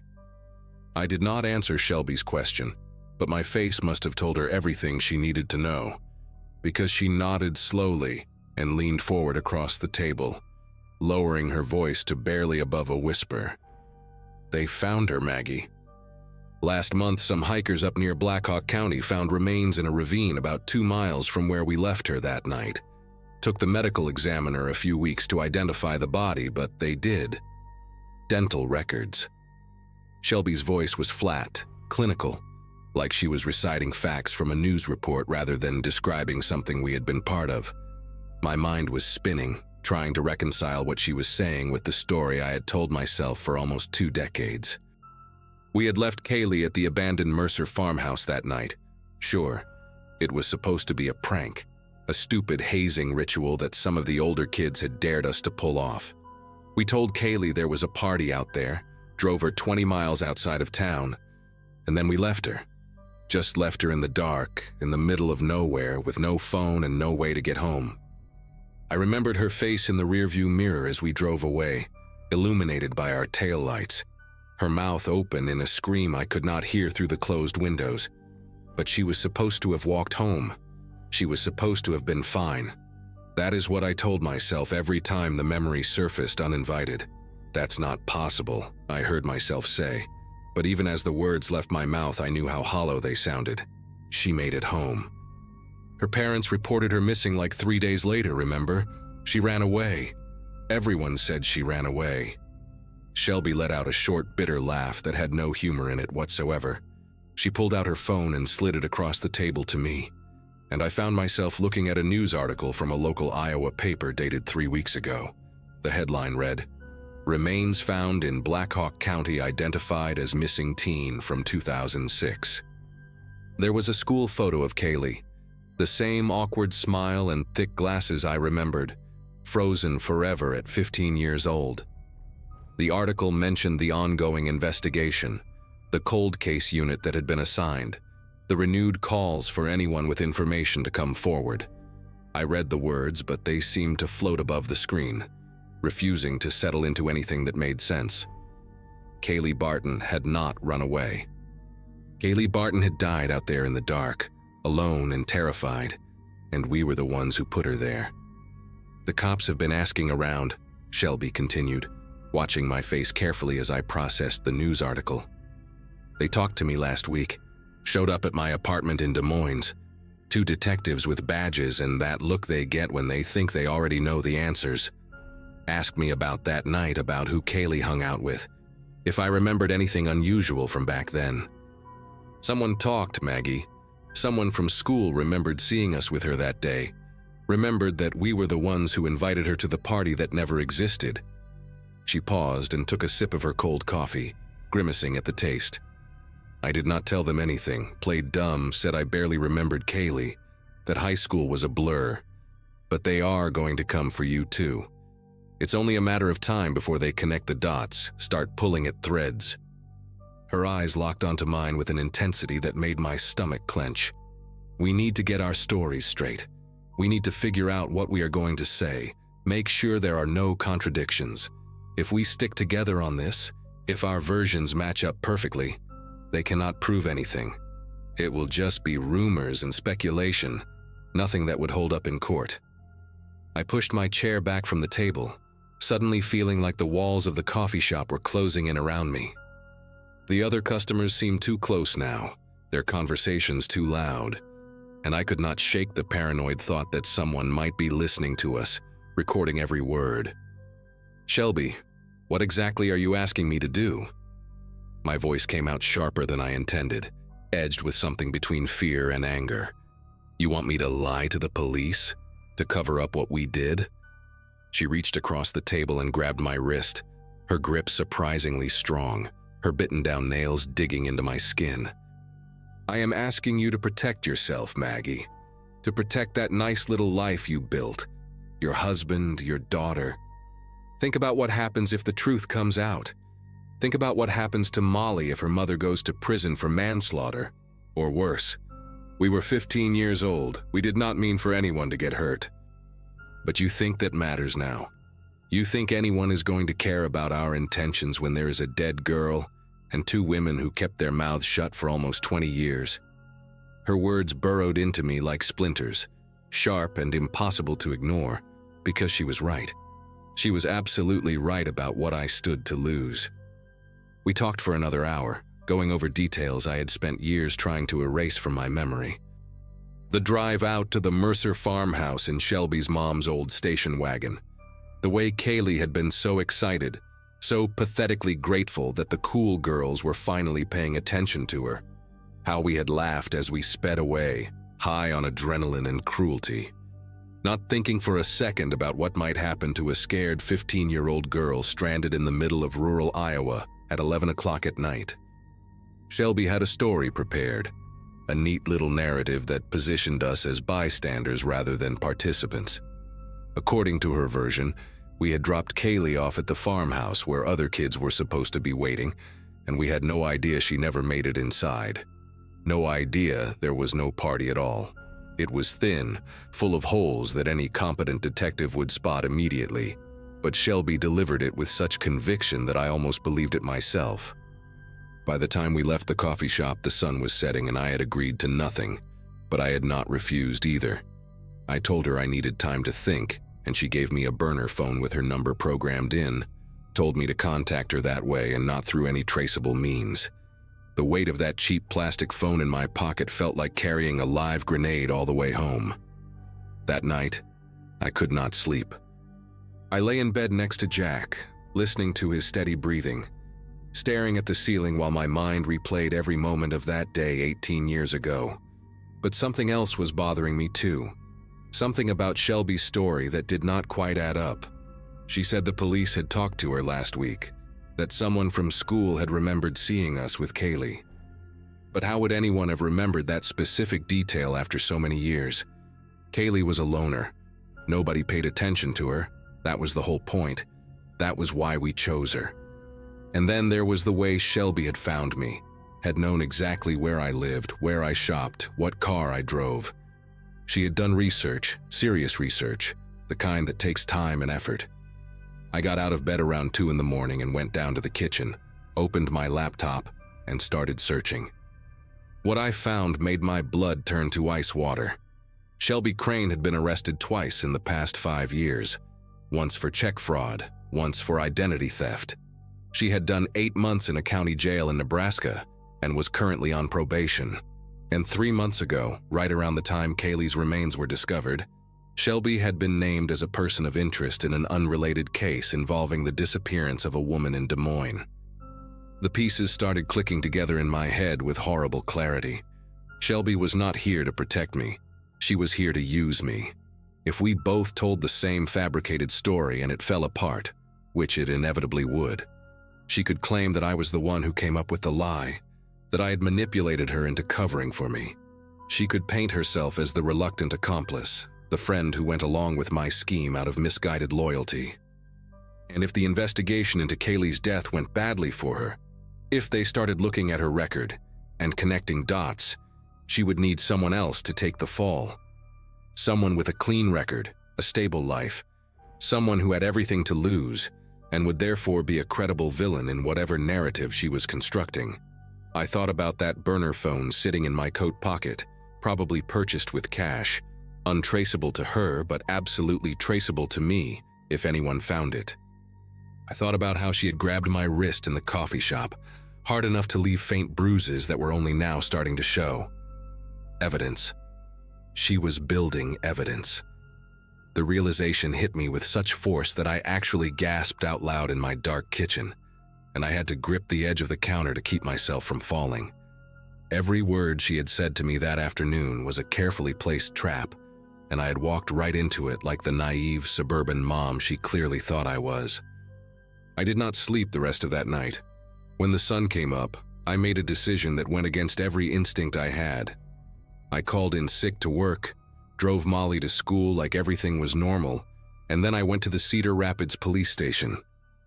I sat in my car in the parking lot for 20 minutes, rehearsing what I was going to say, my heart pounding so hard I could feel it in my temples. Then I walked inside and asked to speak with someone about the Kaylee Barton case. The detective who eventually sat across from me was a woman about my age named Reyes, with kind eyes and a calm demeanor that somehow made everything easier. I told her everything. About the prank, about leaving Kaylee at the farmhouse, about 18 years of silence and guilt and self-deception. I told her about Shelby showing up at the grocery store, about the story she wanted me to tell, about the burner phone and the bruises on my wrist. I gave her everything I had, held nothing back, and when I was done I felt like I had been turned inside out, like every secret I had ever kept was now scattered across the table between us. Detective Reyes listened without interrupting, took notes, and when I finished she simply nodded and said they would be in touch. The next few months were the hardest of my life, but not in the way I had expected. It turned out that Shelby had been playing an even more dangerous game than I realized. When the police brought her in for questioning and confronted her with my statement, her carefully constructed story collapsed almost immediately. She tried to claim that I had been the mastermind behind the prank, that I had driven the car that night while she begged me to turn around, but there were problems with her version. Big problems. The police had already found text messages on her old phone, recovered through some kind of digital forensics I did not fully understand, that showed she had been bragging about the prank to another friend the day after it happened. Messages where she described herself as the one behind the wheel, laughing about how scared Kaylee had looked. But that was not the worst of it. During the investigation, detectives discovered that Shelby had been in contact with Kaylee's younger brother, a man named Harris, who had spent his entire adult life searching for answers about his sister. She had approached him 6 months earlier, claiming to have information, stringing him along while she figured out how to profit from the situation. She had tried to extort money from him in exchange for details about what happened that night, and when he refused to pay and threatened to go to the police, she panicked. That was when she came looking for me, not to coordinate stories, but to set up a fall guy in case everything went sideways. The prosecutor offered me a deal in exchange for my full cooperation and testimony against Shelby. I pleaded guilty to reckless endangerment, a charge that carried no prison time given my clean record, my cooperation, and the fact that I had been 15 years old when the incident occurred. I received 5 years of probation and 200 hours of community service, which I completed by volunteering at a crisis hotline for at-risk teens. Shelby was not so fortunate. Between the Kaylee Barton case, the attempted extortion of Harris Barton, and the other charges that surfaced during the investigation, she was sentenced to 12 years in state prison. I attended every day of the trial, sitting in the back row, watching the woman who had once been my best friend try to lie her way out of consequences that had been decades in the making. She never looked at me, not once, but I could not look away from her. I needed to see it through to the end. Jack and I are still together, though it took months of therapy and difficult conversations to rebuild the trust I had shattered by keeping this secret for so long. Molly knows a version of the truth now, age-appropriate but honest, and she still looks at me the same way she always did, which is more than I deserve. I think about Kaylee Barton every single day. I think about her stumbling through the dark, trying to find her way home, scared and alone because 2 girls thought her suffering would be entertaining. I cannot change what I did, cannot undo the cruelty of my 15-year-old self, but I can carry her memory forward, and I can make sure that the rest of my life means something, even if it will never be enough to balance the scales. Some debts cannot be repaid. You just learn to live with the weight of them.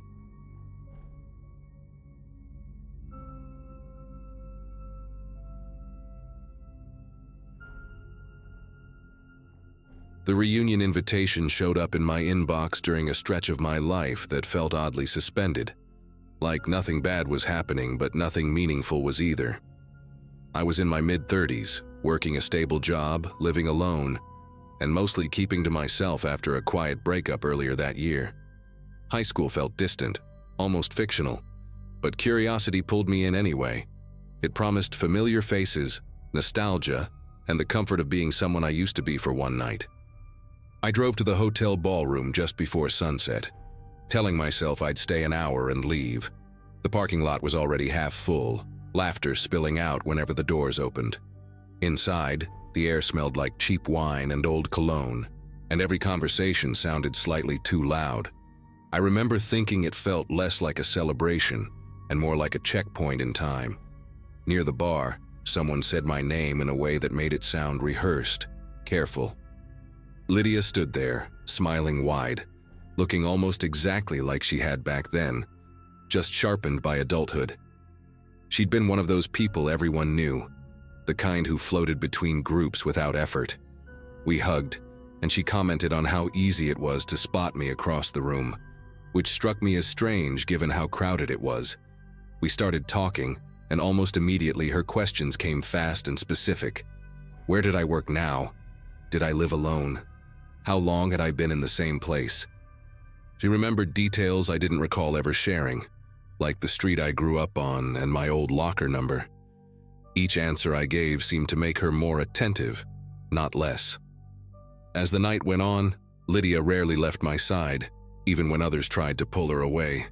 She asked about past relationships, what kind of schedule I kept, whether I still talked to anyone from our graduating class. It didn't feel like catching up. It felt like inventory. When I laughed it off or gave vague answers, she gently circled back later, rephrasing the same questions. Her eyes didn't wander when people spoke to us, and she never checked her phone. At one point, she casually mentioned she'd moved around a lot, hopping states, keeping things flexible. The way she said it carried a weight that lingered longer than the words themselves.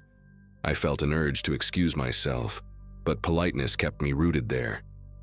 I stepped outside for air when the music got louder and the room thinned out, scrolling through my phone to ground myself. A local news alert popped up, one of those algorithm-fed stories tied loosely to my location. The photo stopped me cold, not because it was graphic, but because I recognized the face immediately. Lydia's name appeared beneath it, linked to an arrest warrant issued out of state for multiple violent offenses. The article mentioned she was believed to be traveling, possibly attending events connected to her past. My pulse thudded in my ears as the realization settled into place. She hadn't been reminiscing earlier that night, she'd been confirming details. I wasn't just someone she remembered, I was someone she'd been looking for. When I went back inside, the room felt rearranged, like furniture shifted while I was gone. Fewer people lingered, coats in hand, voices softer and more cautious. Lydia spotted me immediately from across the room, her attention locking in before I even reached our table. She asked if everything was all right, tilting her head in a way that suggested concern but carried no warmth. I lied without thinking, said I just needed some air. She nodded, then mentioned how late it was getting and how people always rushed off without saying goodbye. Her gaze flicked toward the exits as she spoke, as if tracking who had already left. That's when I noticed she was subtly repositioning herself between me and the main doors. I tried to keep the conversation light, while my thoughts raced ahead of my words. Every question she asked now sounded different, sharper, like it had teeth. She brought up how unsafe the world had become, how people vanished from each other's lives so easily. When she asked whether I still parked on the street or used a garage, I felt my chest tighten. I deflected, joked about how boring my routine was, but she didn't laugh. Instead, she told me she always admired how predictable I'd been in school, how reliable. It wasn't a compliment the way she delivered it. It sounded more like a classification. Around us, staff began stacking chairs, signaling the night was ending. As people filtered out, Lydia suggested we walk together to the parking lot, said it would be nice to keep talking without the noise. I declined, claiming I had a call to make, and she studied my face as if checking for cracks. Her smile returned, slower this time, and she said she'd wait. That was when I noticed a man near the coat rack watching us, someone I hadn't seen earlier. He didn't wear a name tag and never interacted with anyone else. Lydia caught me looking and casually mentioned he was an old friend too, though they never acknowledged each other directly. The implication hung heavy between us, unspoken but loud. I told Lydia I needed to use the restroom and walked straight past it toward the service hallway instead. My heart pounded, not from panic but from a sharp clarity I hadn't felt all night. I slipped out a side exit meant for staff, the cold air biting hard against my face. I didn't head for my car right away. I circled the building, staying in the shadows, listening. From across the lot, I saw Lydia step outside with the man, scanning the rows of vehicles slowly, methodically. They weren't searching randomly. They were narrowing things down. That's when I understood the reunion hadn't been a coincidence at all. I waited longer than felt reasonable before moving, counting breaths and watching their silhouettes drift apart. When Lydia walked back inside alone, I took that as my opening. I stayed low and crossed the lot between cars, choosing a route that kept me hidden from the entrance lights. I didn't unlock my car right away. The sound felt too loud in the quiet. Instead, I pulled my phone out and dialed a non-emergency line, keeping my voice steady while explaining what I'd seen and what I'd just learned. The dispatcher asked for descriptions, not names, and told me to stay where I was. I watched the doors the entire time, every shadow making my shoulders tense. 2 cruisers arrived without sirens, easing into the lot like they belonged there. I flagged one down and gave them the article, the questions, the man by the coat rack. One officer nodded slowly, eyes never leaving the building. They went inside while I stayed put, hands wrapped around my keys so tight the metal left marks. Minutes passed, then more, stretching thin. When the officers came back out, Lydia wasn't with them. They said she'd left through a different exit earlier just before closing. The man was gone too. There was no chase, no dramatic arrest, just a quiet confirmation that my instincts had been right. I drove home a different way, looping through streets I didn't normally take, checking mirrors more often than necessary. Once inside, I locked everything and sat on the floor with my back against the door until my breathing slowed. I replayed every moment of the night, every question she asked, every detail I'd handed over without thinking. The officers followed up later telling me the warrant was active and that my report helped establish her pattern. They advised changing routines, updating security, and keeping my circle informed. It felt strange hearing my life reduced to precautions, but I followed everyone. Nothing else happened after that night, at least nothing visible. No calls, no sightings, no sudden knocks. Still, I don't attend reunions anymore, and I'm careful about what parts of my past I reopen. The idea that someone could step back into your life wearing familiarity like a disguise hasn't left me. Lydia didn't recognize me because she missed me. She recognized me because she needed to. That distinction changed how I see memories and how I protect them. I share this here because I learned the hard way that sometimes being remembered isn't about connection at all.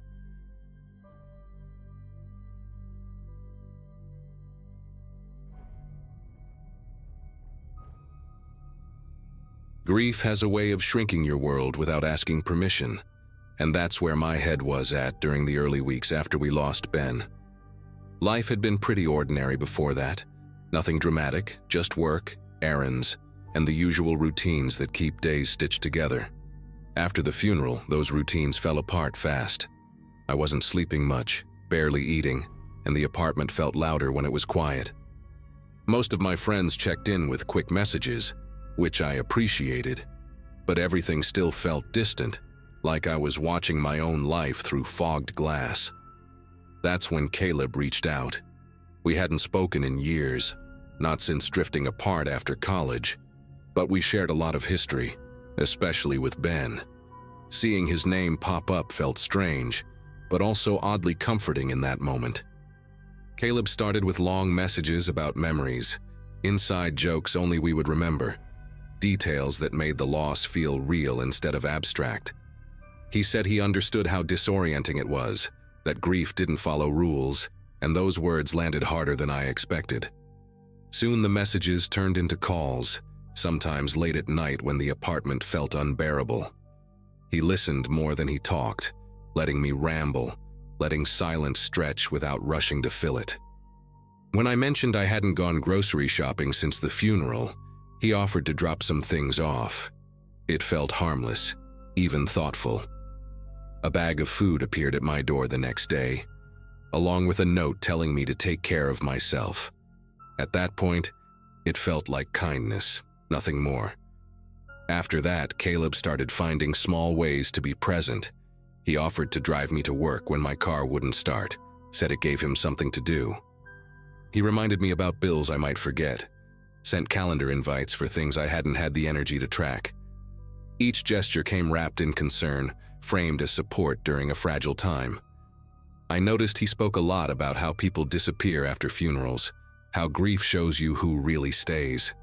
Hearing that while feeling isolated made his presence feel essential. He began stopping by unannounced, always apologetic, always saying he just wanted to make sure I was okay. I didn't question it then.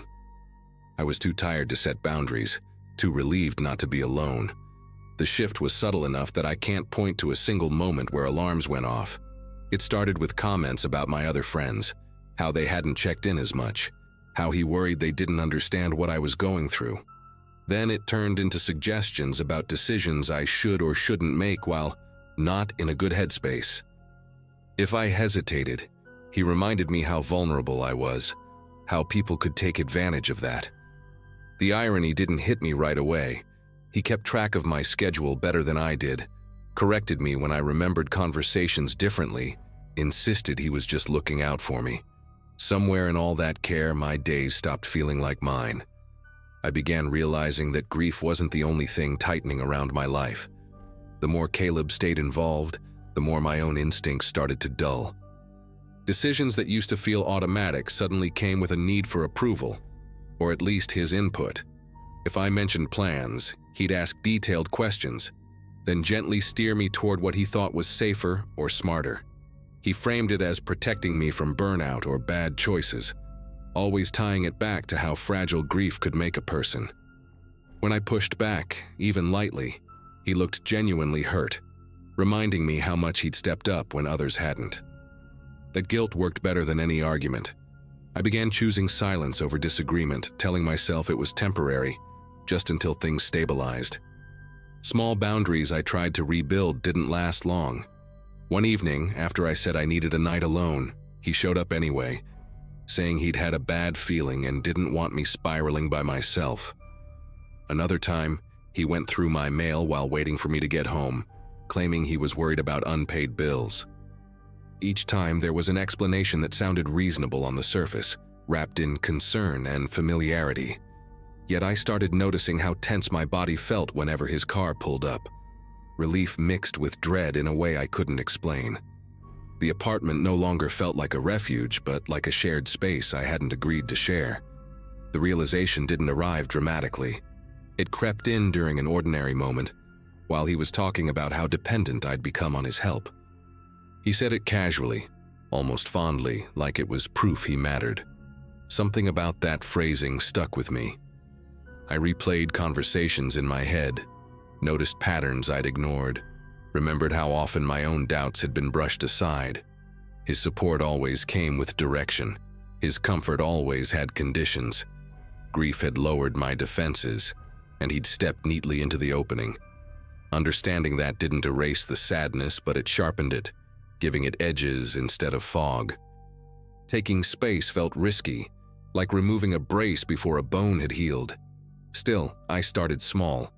I delayed replies, stopped sharing every detail of my day, quietly handled problems he usually jumped in to solve. The pushback came fast. He accused me of shutting him out, questioned whether I was coping as well as I thought. This time, instead of apologizing, I paid attention to how that made me feel. Not supported, not understood, but managed. That clarity hurt, but it also grounded me. For the first time since Ben's death, something felt solid again, even if it was just my resolve to take my life back. Distance changed the tone immediately. Messages from Caleb shifted from concern to irritation, then back to concern again, as if flipping a switch might pull me closer. He started referencing things I'd told him in confidence, using them as examples of why I still needed guidance. That's when I noticed how often he spoke in absolutes, how rarely he asked what I wanted. One afternoon, he suggested taking over my finances for a while, saying paperwork was dangerous territory for someone grieving. Hearing that out loud finally cut through whatever haze I was in. Care doesn't ask for control as a prerequisite. I told him no, clearly without softening it, and the silence that followed felt heavier than any argument. What came next was pressure dressed up as worry. He warned me I was isolating myself, that people in mourning often make reckless choices. When I didn't respond the way he expected, he showed up at my door again, insisting we needed to talk. I didn't open it. Instead, I spoke through the door, voice steady in a way that surprised me, and told him I needed space and that he had to respect it. He lingered outside longer than necessary, then left without another word. That night, I slept for the first time in weeks without waking up in a panic. The quiet felt earned. The following days were uncomfortable, but honest. I reached out to friends I'd drifted from, admitted I'd let one person take up too much space. No one judged me. They listened, brought meals, sat with me without agendas. I changed my routine, locked things down, and stopped sharing personal details with anyone who hadn't earned that trust. Caleb tried a few more times, alternating apologies with reminders of everything he'd done. I didn't engage. Eventually, the messages stopped. Losing that connection hurt in a different way than grief, but it was cleaner, less suffocating. Looking back, I don't think Caleb saw himself as a villain.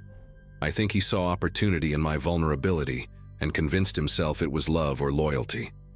That's what makes it unsettling. Grief doesn't just attract comfort, it can attract control. The day everything shifted wasn't dramatic or loud. It was quiet, built on a decision to listen to my own unease and act on it. Ben's death cracked my life open, but it also taught me something hard and necessary. Support should help you stand on your own, not teach you how to lean forever.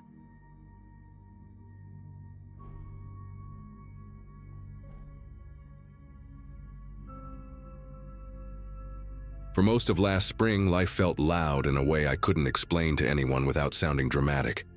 I had just ended a long relationship, quit a job that drained me, and needed space where nobody expected updates or explanations. That's how I ended up renting a small farmhouse in a rural pocket of the state, surrounded by fields and gravel roads that barely showed up on maps. I told almost no one where I was going, not out of fear, but because I wanted the quiet to stay intact. The plan was simple: unpack slowly, reset my sleep schedule, and let my nervous system calm down. My days were meant to be repetitive in a comforting way, like morning coffee by the window and short walks down the dirt road. The house smelled faintly of old wood and dust, and the nearest neighbor was far enough away that nights felt completely still. It felt like the kind of place where nothing followed you. A few days in, I drove into the nearest town for groceries, the kind of place with one main street and a single store that sold everything from canned soup to fishing bait. The bell above the door rang when I walked in, sharp against the quiet. I was comparing prices in the cereal aisle when I heard someone say my name, not loudly, but with a certainty that made me turn around. Standing there was Rachel, someone I hadn't seen in years, wearing a denim jacket and that familiar crooked posture I recognized immediately. For a second, my brain treated it like a joke, like the town was playing tricks on me. We stared at each other longer than normal before laughing, both of us saying variations of, "What are you doing here?" She said she was just passing through and shrugged it off, like the explanation didn't matter. I left the store smiling, telling myself coincidences happen, even strange ones. After that, she kept appearing, always in places I had just started considering mine. She was at the coffee counter the next morning, already holding the blend I'd asked about the day before. Later that afternoon, I saw her car parked near the trailhead I'd discovered on my second walk, the one I hadn't mentioned to anyone. Each time she acted casual, waving first, acting like we were just two people reconnecting by chance. She commented on how peaceful the area was, how perfect it suited me, using words I'd said to no one out loud. At one point, she joked about how brave it was to disappear without telling people where you landed. I laughed with her, but the laughter felt thin, like it belonged to someone else. By evening, my routine no longer felt private, just observed. The moment everything shifted came back at the farmhouse, while I was unlocking the door at dusk. Rachel's voice came from behind me, already using the driveway like it was familiar territory. She mentioned the rental by name, corrected herself when she got the square footage wrong, then laughed it off. Then she said the date I'd arrived, exact, not guessed, as if it had been marked somewhere important. She talked about how hard it can be to really vanish, even when you think you've covered your tracks. Standing there, keys still in my hand, it clicked that this wasn't a lucky accident layered on top of another. Running into me required knowing where I'd go, when I'd arrive, and how long I planned to stay. The quiet I'd come here for hadn't been broken by chance at all. The next morning, I tried to convince myself I was spiraling. Small towns recycle faces, and maybe she really did have a reason to be around. Still, I changed my routine on purpose, like a little experiment. Instead of driving into town for coffee, I made it at home and went out early to a different store 20 minutes farther, one I'd noticed on the way in but hadn't used yet. I didn't take my usual route either. I turned off onto a back road that cut through a patch of pine and dumped me near a feed supply place. I bought random things I didn't need just to justify the trip, then sat in my car for a minute with the engine off, listening. When I finally walked into the store, the air smelled like fertilizer and warm rubber. I picked up a basket, turned down the first aisle, and saw Rachel at the end cap, already looking up like she'd been waiting for me to enter the frame. She didn't act surprised. That was the detail that stuck like a burr in my head. If it was coincidence, there would have been that startled little flinch people do, the "oh wow, you too" expression. Instead, she smiled like the day had gone according to plan. She fell into step beside me and started talking about practical things, how the road to my farmhouse gets slick after rain, how the landlord tends to forget to salt the steps, how the porch light sometimes flickers if you leave it on too long. I stopped walking and asked her, as calmly as I could, how she knew all that. She laughed and said something like, "You know me, I notice stuff." But her eyes didn't match the joke. She was watching my face the way someone watches a lock they're trying to pick. Patient, focused, confident they'll get it open. On the drive back, I started noticing things I hadn't paid attention to before. A dark sedan sat in a turnout near the highway entrance, idling. It wasn't unusual by itself, but I saw it again later, parked at the edge of town, and then once more farther down the rural road that led toward my rental. Each time it was angled slightly differently, like whoever was inside understood sightlines. When I got home, I walked the perimeter of the farmhouse and found a thin strip of plastic tucked under the porch railing, like someone had torn it off a package and left it there. Near the side door, in the dirt where the grass thinned out, there were fresh shoe prints that weren't mine. Wide tread, heavy heel, deeper than you'd expect from someone just strolling past. I stood there longer than I should have, trying to make my brain accept a simple truth. I wasn't alone in my reset. That night, Rachel texted me from a number I hadn't saved. The message was short, friendly on the surface, but it read like a hand on the back of my neck. "You still doing that little evening walk around 7? I hadn't told her that. I hadn't posted it. I hadn't even said it out loud on a call. I stared at the screen until it dimmed, then brightened it again, as if the words might rearrange themselves into something less personal. I didn't reply. A few minutes later, another message popped up. "Don't make this weird. I'm just happy I found you." That's when I realized the scariest part wasn't that she knew where I was. It was that she thought she had the right to know. Like my attempt to disappear was something she could override with enough effort. Sleep didn't really happen after that. I stayed on the couch with the lights off, listening to the old house settle and pop, every sound suddenly meaningful. Around early morning, headlights swept across the front windows, slow and deliberate, then disappeared. I didn't move until birds started making noise outside, the normal daytime sounds returning like nothing had happened. When I checked my phone again, there was one more message from Rachel, sent while it was still dark. She wrote that she'd always been good at finding people who didn't want to be found. Said it like a skill she was proud of. There was no threat spelled out, but it didn't need one. The message carried the weight of effort, of time spent planning, of someone who had decided my quiet belonged to her too. I packed that morning without trying to be subtle. Clothes went into bags, drawers left half open, dishes stacked and forgotten. I called the landlord and told him I was leaving earlier than planned, blamed it on a family issue I didn't explain. My hands were steady, my voice surprisingly calm, like my body had already accepted the decision. Before leaving, I walked through each room one last time and noticed small things that hadn't been there when I arrived. A moved chair on the porch, a scuff on the doorframe, a faint smell of cigarette smoke that didn't belong to me. It felt like proof, even if I couldn't show it to anyone else. When I pulled out of the driveway, I didn't look back, afraid I'd see someone standing where the field met the trees. I didn't drive straight home. I took highways, changed directions twice, stopped in a crowded place just to sit and breathe around other people. Rachel texted again while I was there, asking if I'd gone somewhere, adding a sad face emoji like we were joking. I blocked the number, then blocked it again when it came through from a different one. That was the moment I understood this wasn't about coincidence or nostalgia.